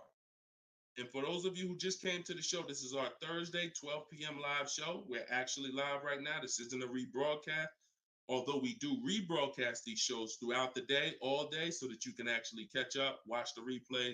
But this is our time. We're live Monday, Tuesday, Thursday, and Friday, 12 p.m. and 3 p.m. Make sure you're here. If you want to engage with us, make sure you're here. If you want to tell your friends, this is the time to be here. Okay. So we got people 11 years. Can Skin on Instagram, 11 years, 13 years. Jessica on YouTube, I see you. 6-year Jeep Wrangler. Well, I wanted to hear from people who are longer. 2018 Sakia. So, all right, 15 Tahoe. Okay, I'm talking about the people who've had a car 10 years or more. One thing about you that listen, are y'all worried about how much you're really going to get for that car? Are you overly worried about it? Most of you are going to say, no, not really. It's worth a couple thousand, but you've used most of the value. You understand that? Look, Big Meek said I got 08 4Runner on TikTok. So we understand when you have kept your car long term, I'm not concerned with resale value much, because my whole goal with having this car was to use up most of the value. So that's what you do if you're a buyer. If you're not going to get to this level, this is what I'm telling you. that you are now losing because the depreciation of your car is the highest in the first 5-6 years. So in order for you to win, you have to keep that car, what I call the 8-year rule, 8 years. That's when the depreciation starts to level out, where you're not losing value like this. And so regardless of how much you're driving, that's not the key. That's not the key. Monty's mom is driving 5,000 miles a year. Who's a high mileage driver driving more than 18,000 miles a year? Type HM. I want you to know, I want to cover all the bases for this question here. Oh, what doesn't matter whether you're a high mileage driver, low mileage driver, it has nothing to do with how much you drive, because that's not what's killing you. It's the depreciation based on the time you have owned the vehicle. And if you're not keeping that car 8 years, you should be shopping for aggressive leases. Now, before we go to the next question, I'm going to show y'all an example of why it is impossible. Yes, impossible. No way, shape, form, fashion. You can get a great deal if you purchase, but you should have leased. Okay? Let's use this scenario. Let's use Frina. Let's use Frina as an example. So Zafrina, she picks up, and you can see this date. She's recent. This is just, not too long ago. So Frina gets a $65,000 Jeep Grand Cherokee. She uses my system. You can see she uses the Cars from Home system, where she gets bids, multiple bids. We get at least 5. So don't look at this price and be like, oh, Deshone, that looks incredible. Yeah, that's because we get this through bidding. You get the best price. That's what we do here. So stick around, you'll understand if you're new to the show. But she's paying $579 a month for a $65,000 Jeep Grand Cherokee. Just so we can, let me level this out for y'all.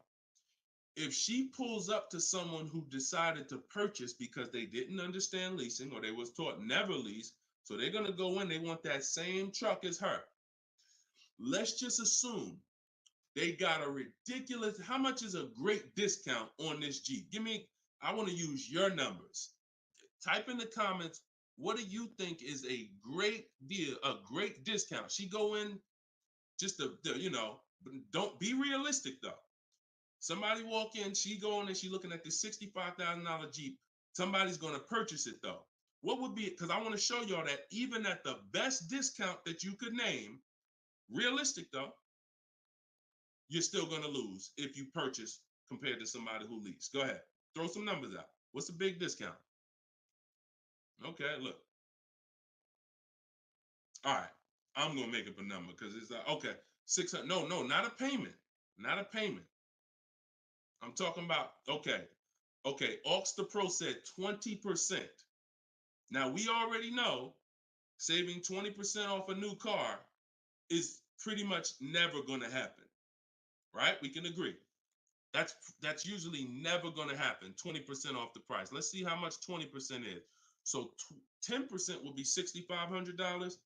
20% would be $13,000. So let's say they knock $13,000, an impossible discount. Somehow we do something never been done before. They end up getting this car for $53,000. $53,000. Every $5,000 on a loan is how much per month, y'all? Some of you know, some of you seen my videos, some of you been on the show before. Every $5,000 on a loan is about how much per month? $100. Exactly. So let's do this math now. Continuing to drive this point home that there is no way for you to get a great deal when you purchase, but you should have leased. So the same person who just got this unbelievable, never going to happen discount of 20% off a brand new car, $53,000, what's their car payment? $53,000. Car payment's about $1,050 a month. $1,050 a month for 5 years. Let's just say they take another year on the loan. They say instead of a 5-year loan, let's take a 6-year loan. $900 a month for 6 years. Freena's paying $579. Is that sinking in? Type $ if that's sinking in. that, whoa, you telling me, Deshone, the same price that this person just got, and she got a ridiculous lease on it, she's paying $579 a month, even if a person got an never gonna happen discount. I literally just took what my man here on Instagram threw out, and he knew he was throwing out something crazy by saying 20%. Even with the 20%, payments $500 a month more than Freener got leasing it. Now let's do one more scenario here. One more. See, all of this is what I'm teaching. This is in my book. This is why the book is 4.9. Goodreads.com. Thank you to everybody who's reviewed the book, Cars from Home, 7 Steps to Saving Time, Money, and Avoiding Dealerships. One more scenario. Let's throw a used car in here. So we already looked at Freener's deal, brand new, great lease.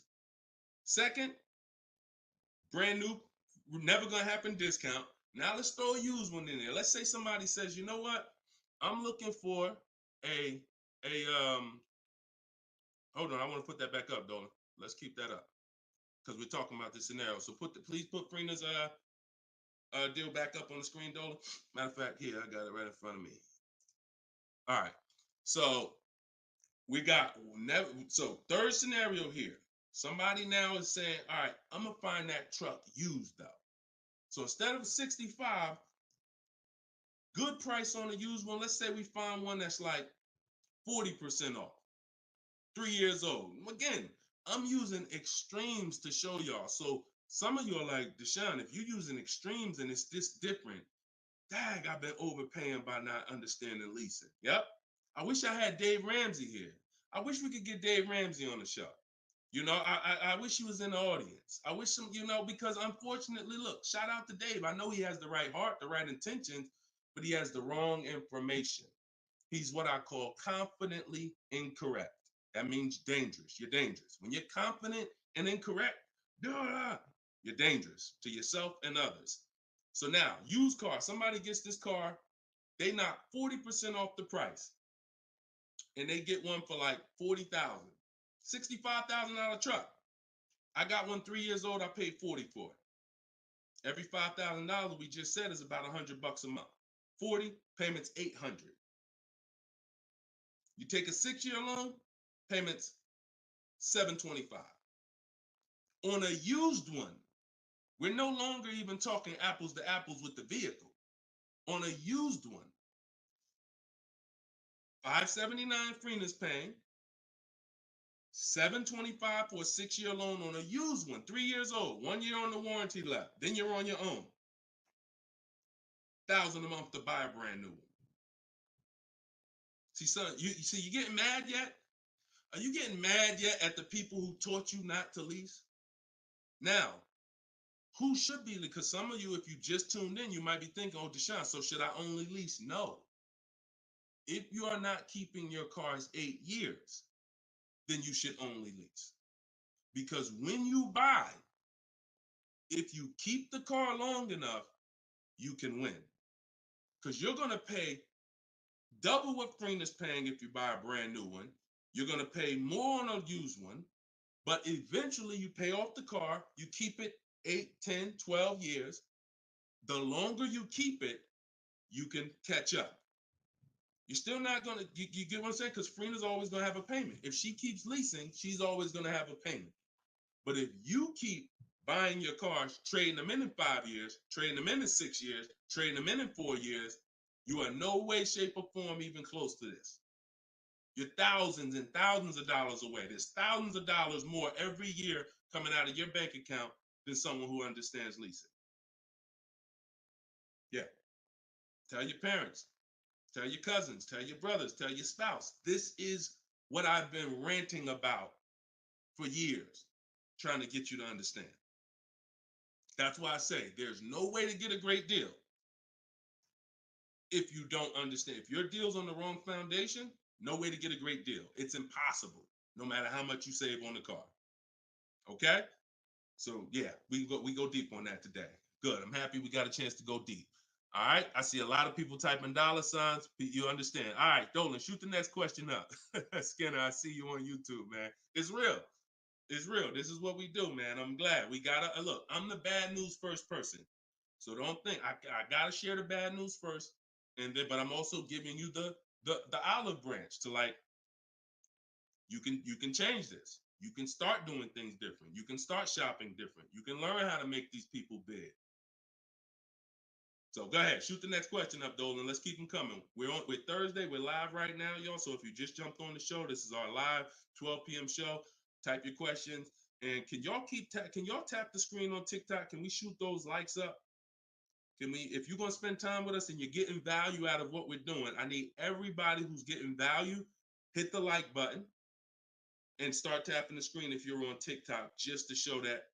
Run those likes up. All right, I see it. See y'all lighting it up already.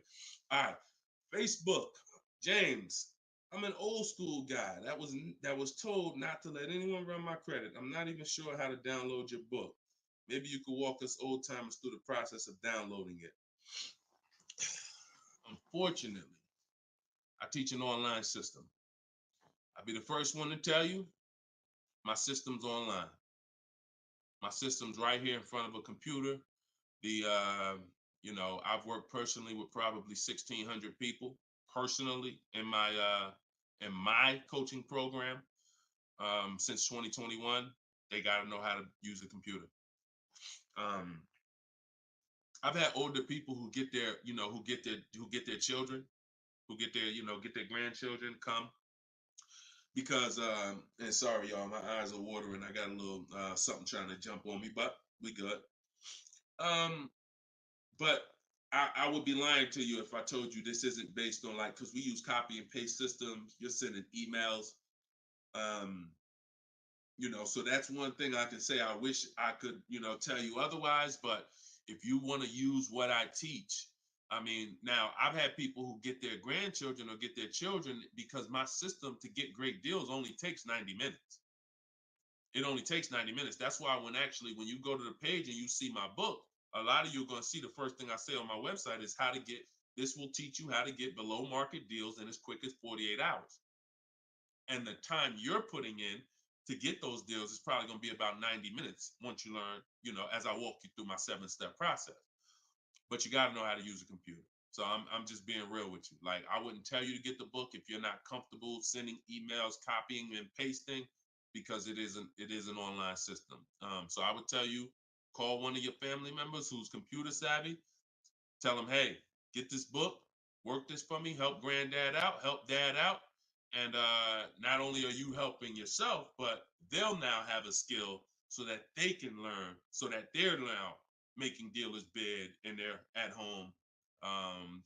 That's just me being as honest as possible with you. All right. Great question, though. Great concern.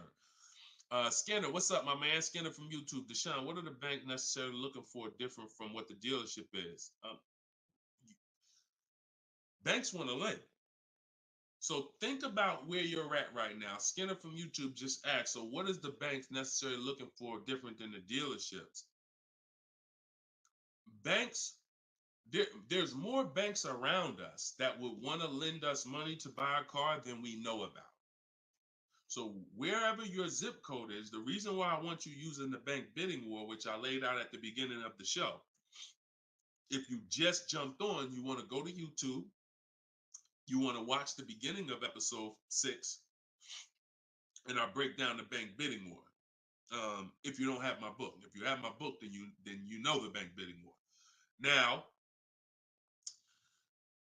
it's about letting the people who want to bid, because the dealers, here's the difference. It's your positioning. When a dealer knows you don't have any leverage, you haven't shopped bank offers, you're basically waiting for them to tell you what their bank said. Here's usually the conversation. What is the most interest? What is the highest rate you think they'll take? What is the highest rate that we can actually get them? And it might be 6.2, but at 6.2, we make some nice money on the loan. But that's not the best I could do.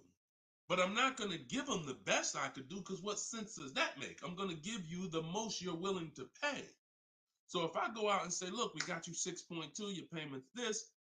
If you don't fight them, then that's what's going to happen. But when you have offers, now what you're doing is calling them and saying, look, I got 5.79 from my credit union, or 5.79 from this online bank. If you could beat it, then I'll give you the business.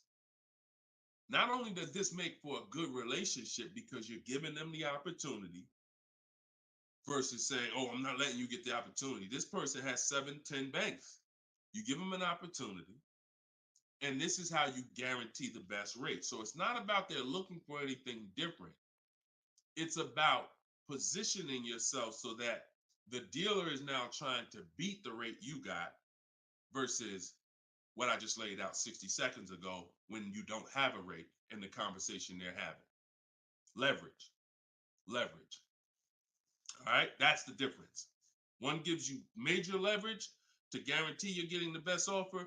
One, you have no leverage, and so there's no guarantee, and you'll always drive wondering, man, could I have gotten a lower interest rate? That'll always be in the back of your mind. So we want to eliminate that. All right, great question, Skinner. Go ahead, Dolan. Next one. I don't see too many questions coming in on Instagram.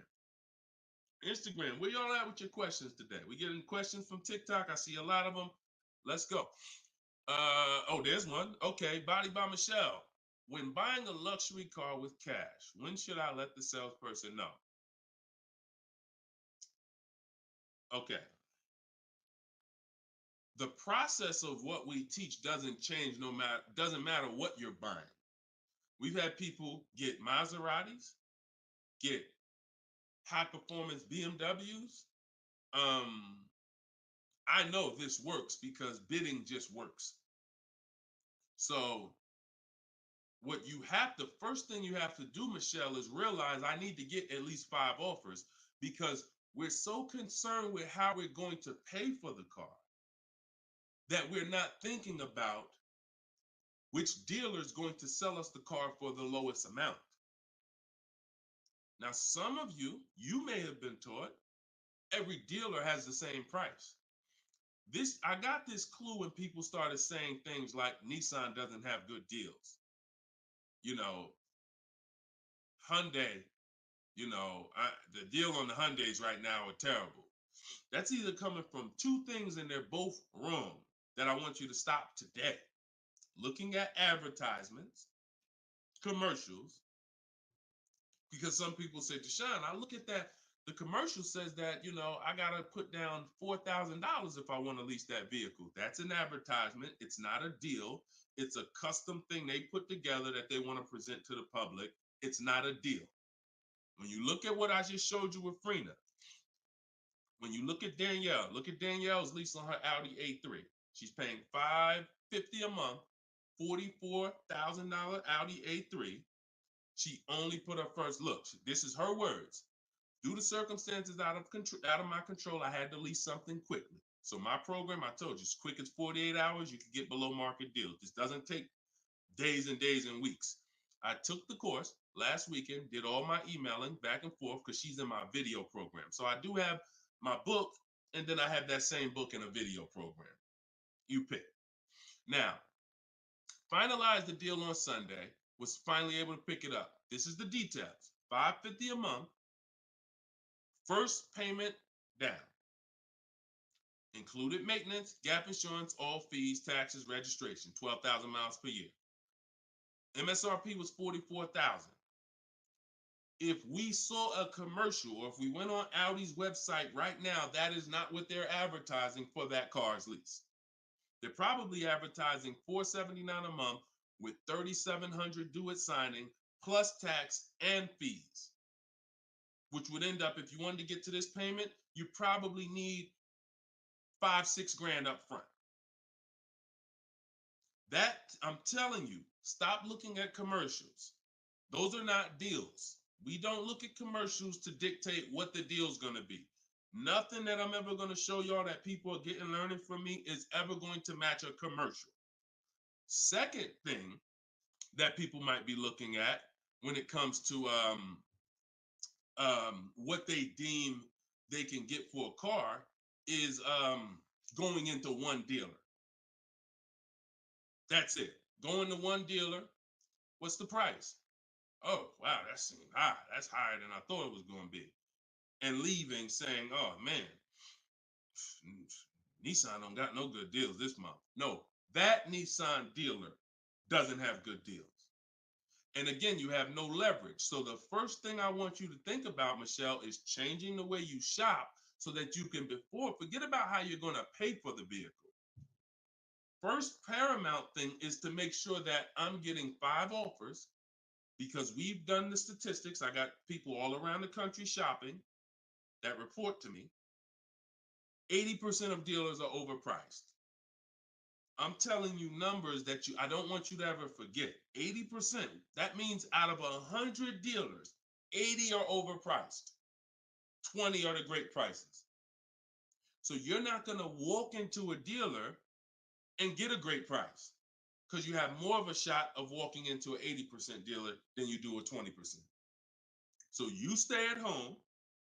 You could do it my way, which is in my book, totally online. You use my scripts, use my templates, they're copy and paste. Or if you want to do it your way, you can call around and get several quotes. But you need to get at least 5, because you're going to be amazed how different the quotes are. One dealer's charging $550, another dealer's charging this, another dealer's charging this. Hey, that's a $5,000 difference. That's the way it should be. That's the way it should be. Okay, so that's what you focus on, Michelle. Forget it. If you're gonna pay cash, keep that in the background. People walk into a dealership all the time. You see it on internet. They make videos about it. Oh, I'm walking in, man, about to get this Lamborghini. Yeah, I want that black one right there. Boom. All right, write him up. Let's get him out of here as fast as possible before he realizes what he needs to ask. Okay, and he don't want to look like he's negotiating. You're gonna overpay all the time. People celebrate the cars, but they overpaying for them. So don't focus on how I'm getting the car. Focus on, let me get these offers so I can make sure I get the best price. Once I get the best price, here's the cash. Okay? Great question. Shoot the next one up, Dolan. We're live, y'all. This is our Thursday, 12 p.m. show. We'll be live for about an hour. So we're going to try to get through as many questions as possible, but I don't like to give short answers. And for those of you who like to shine, I want all the answers in one spot. That's in my new book. It's a digital book. It's called Cars from Home, 7 Steps to Saving Time, Money, and Avoiding Dealers. And you can get yours, have everything I teach in one spot. If you get the 75% off price, it's $24. It'll be in your inbox in 5 minutes. You can get it in my TikTok bio. You can get it in my Instagram bio, or on Facebook, YouTube. We got a link in the comment section for you that you can get your copy at 75% off. But it's only for 30 minutes. Once the timer expires, it does go back up to the $97 price. Okay, YouTube, Hanako. Sorry, hold on. Eyes water, I'm sorry. All right, YouTube, Hanako. What if you guess incorrectly on what your yearly mileage will be for a lease? Can you renegotiate your lease if you will go over the mileage? So some brands will let you buy mileage before the lease ends. So you can buy them, but I think BMW has it where you can buy the mileage for like 15 cents, but you can't be within like the last 3 months or last 6 months, something like that. So everybody, if you do have that option, you want to call your leasing company and you want to see. But I teach to estimate your miles. Like I have a chapter in my book. It's not even a chapter. It's like a little section called Choose Your Mileage Wisely, where we walk you through the math. Now, sometimes lifestyle changes. You were working 10 miles from home. Now you're working 30 miles from home. That's understandable. What I like to do is we always do an equity assessment. Who has a lease, but you didn't know you could sell leases? Type of question mark. If you did not know that you could sell a lease, I want you to type a question mark in the comments, because you need to get familiar, and every one of you who are going to be replacing your cars, whether you own it, lease it, anything, you need to get familiar with what we call an equity assessment. Yep, I see a lot of you. So a ton of you have leased cars and you didn't know that you can sell leases. So imagine how much that's cost you so far. Again, I'm the bad news first person. if you dropped off a car without seeing if there was any equity, then you certainly, I mean, there's no guarantee, especially, but if you dropped off a car 2020, 2021, 2022, oh, you most certainly, there's a good chance you had equity because everyone did.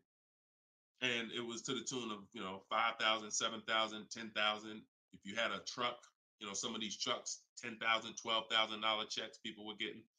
Now those big checks are over because that was a limited inventory thing where resale values were so high. Almost everyone had equity. But you need to make sure you're not leaving 1,000, 2,000, 3,000 on the table in this market. In a normal market, we always do an equity assessment. So if you're going over your miles, you want to do an equity assessment to see if you can sell it. Because if you sell it, you're out of it, and you can just go lease a new vehicle. But so the equity assessment is you call your bank, you get your payoff. You go, once you have your payoff, you want to ask them. It's only for leases. The second question is only for leases. Do I have a third-party restriction? If they say yes, you just need to make a note of that. If you don't have a third-party restriction, and there's several brands that don't, Chase, Toyota, Mazda, there's still a couple leases out there that don't have third-party restrictions, then you're going to go and you can sell to any of the online bidders, highest bidders. You get all these offers. And look, let me be clear on when you should be doing this. Before you ever think about shopping for a car, you gotta take care of your equity. You shouldn't be shopping for a car and then saying, all right, now let me check and see what equity I got. Because now if you don't, you need to know that up front, because if you have $3,000, $4,000 of equity, that matters going into your budget. Maybe you want to apply it to your next deal. Maybe you want to put it in your bank account, but you need to know about it early. That's why it's the second step in my system. I got 7 steps. Equity assessment is the second step. As soon as you think about getting a new car, your first question should be buy or lease. Should I buy or lease? That means, am I keeping the car 8 years or not? And then the second thing is equity assessment, because that's going to tell you your positioning with your current car. So once you get your payoff, you go to the Carvana, CarMax, Driveway, and you look, you do what you want. I would not suggest you be lazy in this. This takes 20, 25 minutes, and this is your money. So you go to those websites, CarMax, Carvana, Driveway, Kelly's Blue Book Instant Cash Offer, hold on, AutoNation Sell My Car, and Car Google Sell My Car. 6 offers. 6 cash offers, and that's going to tell you your equity position. That's once you know that, because some of you are going to do that and find out you got negative equity. Now you have to plan accordingly. Some of you are going to do that and find out you got 4,000 of equity. Now you got to plan accordingly. Some of you in leases are going to do that and find out you have no equity, in which case, okay, I just need to wait until my lease is up. I can't get out early. But so the equity assessment tells you how you can move to the next step. Okay? So that's what you focus on. That's what you focus on at this particular step. Okay? Go ahead, shoot the next question up, Dolan. All right, we're getting a lot more. I'm gonna try to go faster, but go ahead, shoot the next one up, Dolan. This one's Instagram. That's my man that I said I ain't want to butcher your name. Might even be a woman, so I'm not even gonna try to pronounce the name, but my lease is up in 6 months. I would like to lease again. Is my current lease going to hurt me when trading it in? Equity assessment. I'm glad you asked that. Equity assessment. That's the game. That's the game. See, those are the questions that gets answered with the equity assessment. Is my lease going to hurt me or help me? Do the equity assessment, and you'll know. Now, if you have a third-party restriction, then we can't sell direct to these online buyers. We have to sell to a local car dealer of the same brand. So I have a script in my book where I walk you through talking to used car managers so that you can actually sell your car locally to them. You're selling a 2 or 3 year old car, usually good mileage for most. We need to sell that car to a local used car dealer, but we are still getting bids. We're not walking in. This is what a lot of people did. You may have did it. Man, I got a third-party restriction. I'm going to just walk into the dealer. hey, yeah, look, I know I got equity. You don't realize how you're making it hard for someone to even help you because you don't know how much equity you got, and now you're coming in and you're not really saying what you know. When you're at home and you're talking to managers, you're talking to people and getting offers for that car, you can speak intelligently. And we only talk to used car managers in those cases. But that's only if you have a third party restriction because some people, another thing they were doing is buying their cars and then turning around and reselling them. Reason I never do that is because and nobody who's listened to me even throughout the pandemic, I don't think we had one person do that, is because when you buy, you pay taxes, you pay fees. So yeah, if I had 5,000 in equity and then I buy the car and resell it and then I pay 4,000 in taxes and fees, by the time the title gets to me and all of that, I might break even. When we sell direct to a used car manager, a local dealership, we don't pay those fees. So although they might not pay, they're not going to pay as much as CarMax, Driveway, and any of these online bidders, we still get offers from them because we don't have to. They're not going to pay those fees. We're not. Those fees aren't going to come out of our profit. Okay. Equity assessment. Again, D. I'm gonna just call you D. Go ahead. Next question, Dolan. Exactly. Exactly. Auto advisor. Equity assessment. How'd you come up with the auto advisor? That's so funny. I'm just not used to seeing, I'm not used to seeing anything that says the auto advisor unless it's there's a lot of Deshone the Auto Advisor accounts going around inboxing people to buy crypto. I don't do anything but car education. So if it ain't about Cars from Home, my book, if it ain't about Cars from Home, my video library, it ain't about my coaching program, then it is not me. Stephanie from TikTok. So you can ask any lender, even if they don't work with them directly at the dealership? Absolutely. These people lend money. They don't care about selling you a car. People that lend money want to give you a loan. Good question. Absolutely. Go ahead. Shoot the next one up, Dola. All right. Everybody getting value out of the show so far? Type dollar signs. Let me see the dollar signs. If you're enjoying and you're getting value out of this show, by the way, for those of you who just came, this is live. This is our Thursday live show. We rebroadcast these shows throughout the day, so that everyone can rewatch them. So you might see a rebroadcast, but Monday, Tuesday, Thursday, and Friday, 12 p.m. and 3 p.m. is when we're actually live. So when your coworkers, your family is talking about car shop, you want them here 12 p.m., 3 p.m. We're actually live Monday, Tuesday, Thursday, and Friday, Eastern time. All right. This one's from Instagram. How do you get a great lease deal? Bids. It's the only way. Because all right, so I'm gonna give you an example of how not getting bids will actually deceive you, and you could possibly think you got a great lease deal. So this is Charles. He got a Palisade. Palisade's probably one of the top 5. Definitely throughout the pandemic, it was probably top 5 most popular, SUVs. People were overpaying, and I don't want to, I don't, you might have one, and unfortunately, a lot of people overpaid for these, and they're still overpaying for them. So he reached out to 3,500 dealers. Now he used my system. So this probably took him about 25 minutes. I have something in my book. My strategy is called the 25 to 5. What that is we're connecting with 25 dealers online. And our goal is to get 5 offers. Because if you want to show earlier, I told you 80% of dealers are overpriced.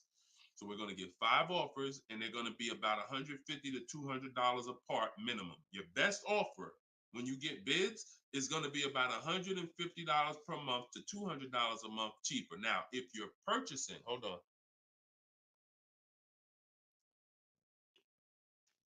All right. Now, if you're purchasing, you're going to see, for those of you who are buying new cars, because we have several people that do that, you're going to see that there's about a $5,000 difference minimum between your best offer and your worst offer. So let's say I was buying this Palisade. When I get my bids, my best offer to my worst offer is going to be close to $5,000 difference. That's when you know you're doing it right. because we get below market car deals. Some people get market value car deals. Some people pay above market value car deals. Depends on the skills they have. So he got bids. He did this, used my system. Took him probably 30 minutes to reach out to 35 dealers, maybe 25 minutes, and he got 10 quotes. Offers range from 1.23 to 1.66. Now, that's what that's what I'm telling you.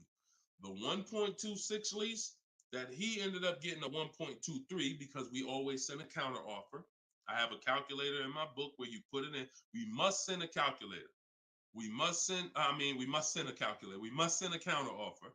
So he ended up closing the deal at 1.23, all online. Never spoke to the dealer until he was ready to lock up the deal. But see the difference, 1.23 to 1.66. That means he's looking at offers. His best offer was $597 on a $48,000 Hyundai Palisade.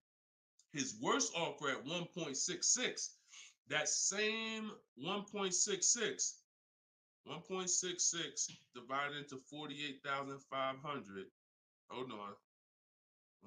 1.66 times 48,500 would be about 700, 900, call it 800 bucks. So he's getting offers. That's when you know you've done it right. So to answer your question, Tobo, how do you get great lease deals? Bids. It's the only way. It's the only way. So his best offer is $597. The worst offer he saw out of all of them, he got 10 of them, was $800. Same vehicle. 80% of dealers are overpriced. Okay? Must get bids if you want to get deals like this. Only way. All right? Shoot the next one up. Now, look, hold on real quick. I want to say one more quick thing. Until you get bids and you have enough bids, you might think you got the best deal, but you just don't know what the best deal is. See, you're going off your gut. If you're going off your gut, look at Kimberly. Kimberly saved $20,000 on her Maserati. It's a $91,000 vehicle. She posted the one she ended up getting was 91 because a dealer near her ended up beating this offer she had, but it was an $86,961 Maserati. They offered it to her for $66,261. So they're taking 20 grand off. But she had offers that were 10 grand off. She had offers that was 12 grand and 8 grand. And if she would have tried to assume, well, dad, 8,000, that feels good. I mean, shoot, brand new Maserati, taking 8,000 off. That gotta be a deal. See how much money she would have left on the table? See how much money she would have left on the table? So we cannot assume. We get multiple offers. We look at the lowest one. That's how we guarantee. All right? Go ahead. Shoot the next one up, Dolan. Great questions today. Great questions. Let's go. All right. We got Emo on YouTube. I test drove an I'm test driving an MDX soon. Okay. I test drove an MDX as soon as we finished. They tried to get me to run my credit. I told them I'm shopping dealerships, didn't like it, so the manager came in the office and tried it. No again. 100%. You look, y'all. If you don't have a plan, you're under someone else's plan. You follow me? I'm gonna say that again. If you got a light bulb emoji, type a light bulb emoji, type a gem emoji. Remember this. If anytime you don't have a plan, you will be subject to someone who has a plan. And there's nobody that has a plan like car salespeople. We know what we're doing. We are not trained in much. We're not trained in finance like we should be. We're not trained in buying versus leasing like we should be. We're not trained in resale values like we should be. We're not trained in insurance products like we should be. There's more insurances to consider with a car than there is a house. Kid you not. Extended warranty, that's an insurance policy. You might use it, you might not. Tire and wheel, that's an insurance policy. Gap insurance. You have auto insurance. There's multiple insurances that you need to consider in this business, when you're buying a car, when you're leasing a car. We're not trained in none of that like we should be. But what we are trained in is how to make sure we have enough information to sell you what we want to sell you. And so if you don't have, and the least, the people with the least integrity, they are certainly going to try to pin you down with the credit check. Can't give you a credit. I can't give you a quote without your credit. Come in. I need you to be here. When can you come? First question they ask, you all right? Who's getting phone calls from dealers right now? Raise your hand and type me if you're getting phone calls from dealers right now for any reason. Bring your car in early. Hey, your lease is almost up. Hey, I saw that we can get you in a new car. We can keep your payment the same. Look, nobody's business. If you're getting phone calls from dealers right now, type me in the comment. Look, Skinner said they blowing me up. So understand the reason why they're doing that is because they want to pin you down. It's just come on in. When can you come in? When I can come in, I get you to talk. Numbers in here, it means you're pinned down. You cannot do this. You're losing all your leverage. So that's why I'm telling you, you're going to shop with a plan if you're following what I'm telling you, if you're following what I teach. Some of you have my book already. Shout out to those who have my book. We're rated 4.9 on Goodreads.com. Appreciate everybody who's reviewed the book. You can get yours for 75% off. It's normally $97, but in my TikTok bio, 30 minutes only, you can get it for 75% off. Instagram bio is $24 if you get the deal in the comment section. But you must have a plan because they have a plan and you don't know who you're dealing with. So that's all I can tell you. But I'm glad you stuck to the guns.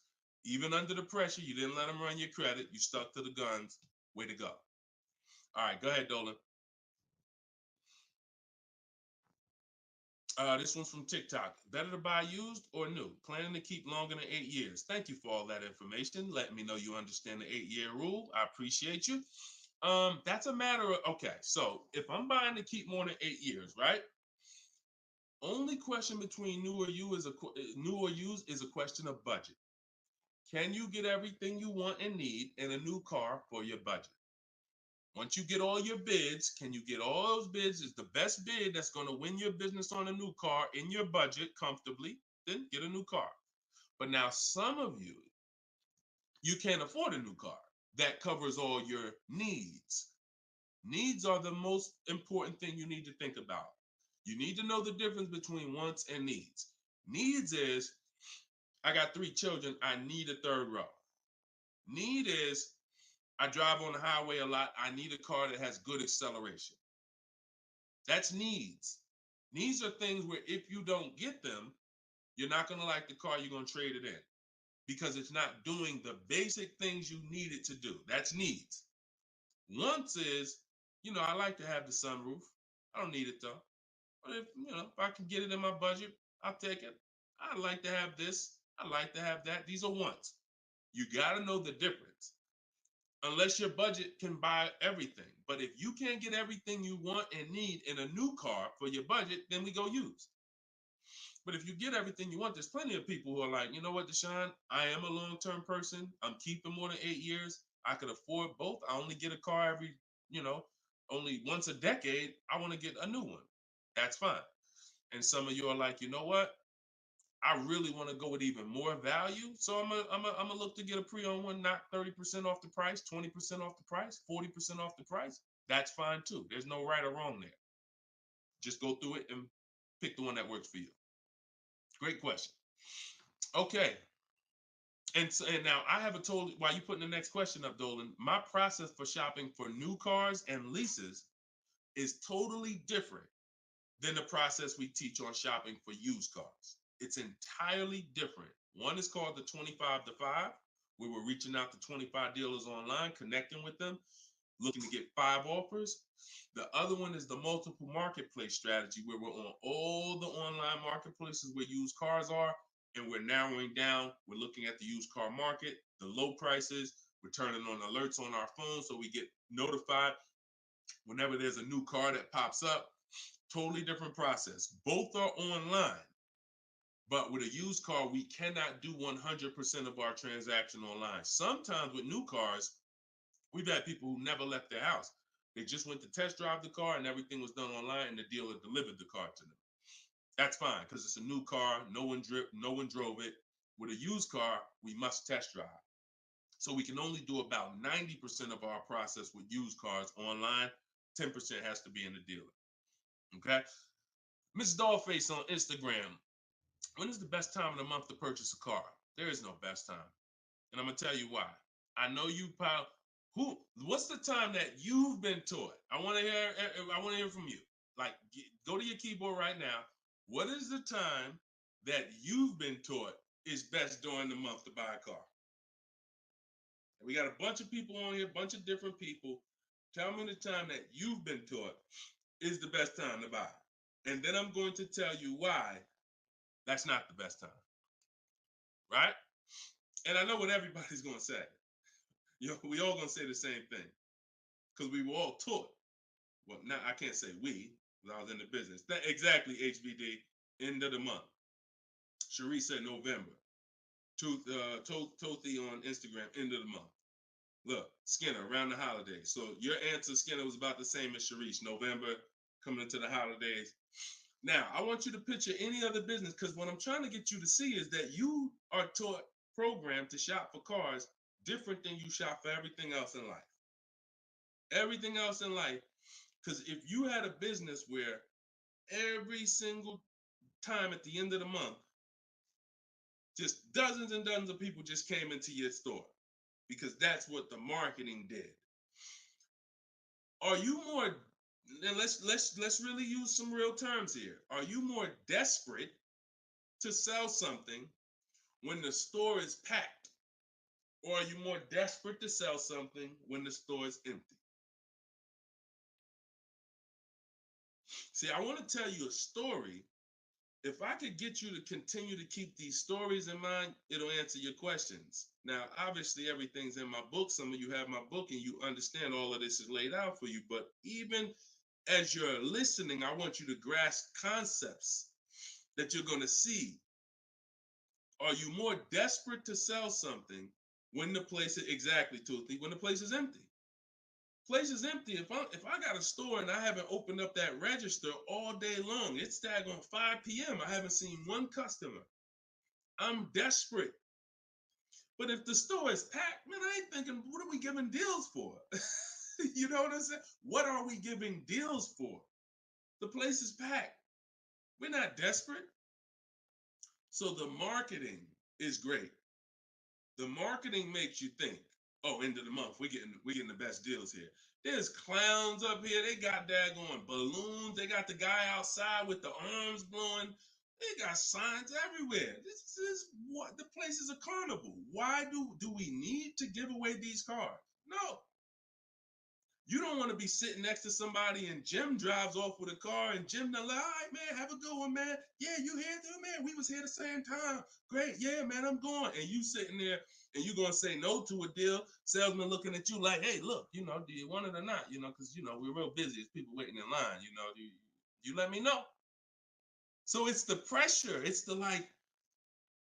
So I say that to say what you've been taught, the holidays, the end of the year, sounds good, but you're much more likely to get a deal when there's no one in the showroom. The 10th of the month, the 2nd of the month, place is dead.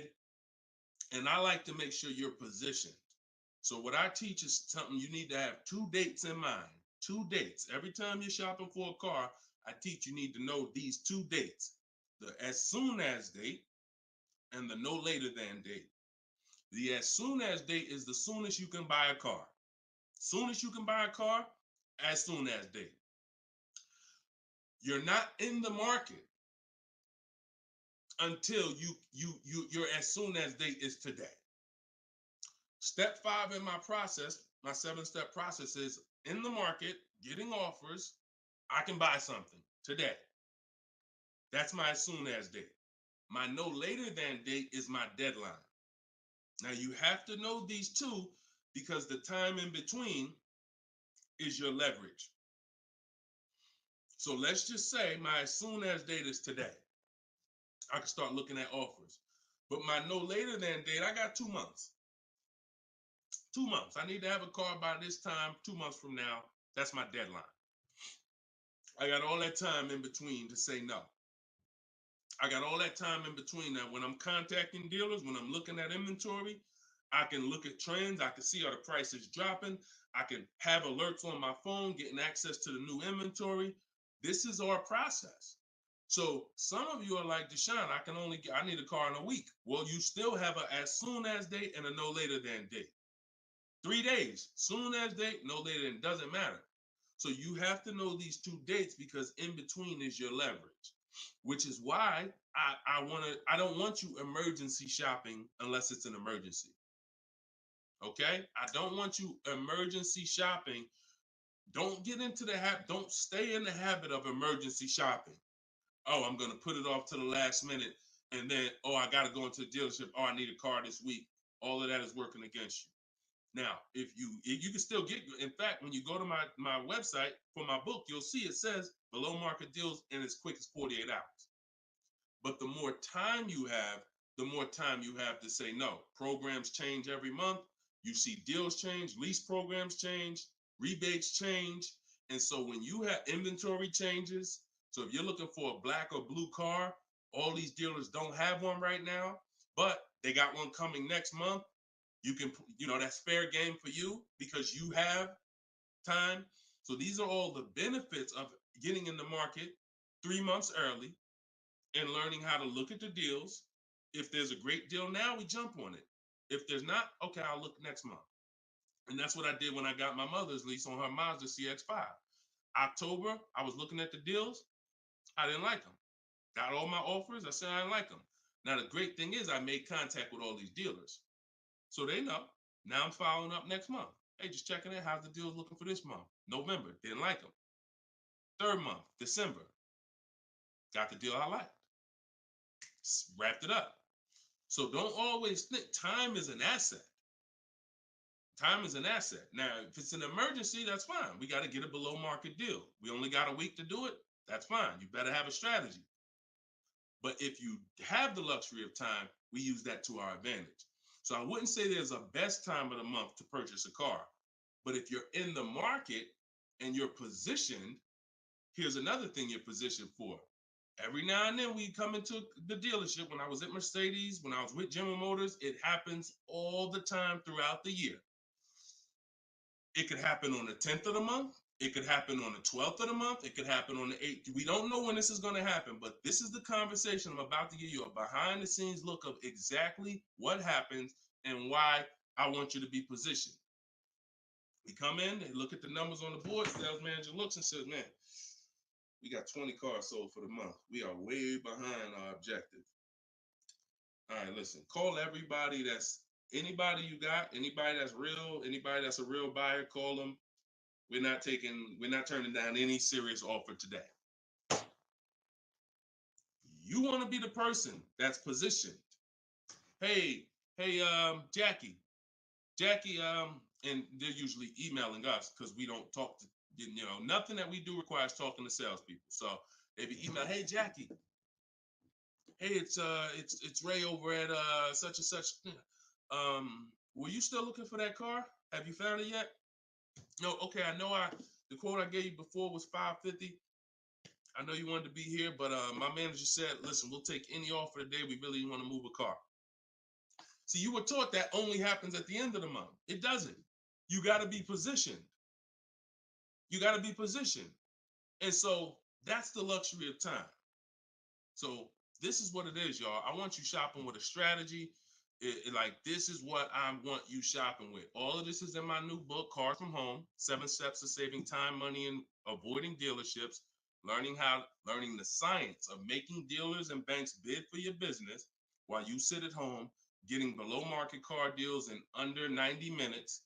And you can get your copy for 75% off in my TikTok bio, in my Instagram bio.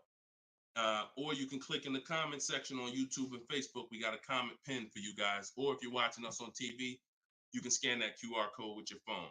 Get your copy, use it, use everything in it. I'll walk you through everything in there. Leasing is in there step by step. Purchasing new cars in there step by step. Purchasing used cars step by step. High mileage drivers, I got 2 strategies for you. If you're a short-term high mileage driver, everything's in there step by step. If you have credit issues, I walk you through step by step. So get your copy. We are back live for episode 7 at 3 p.m. And we'll, like I said, this is not a rebroadcast. We do these live shows Monday, Tuesday, Thursday, and Friday, 12 p.m. and 3 p.m. So we'll be back for our next segment in a little bit if you want to join us.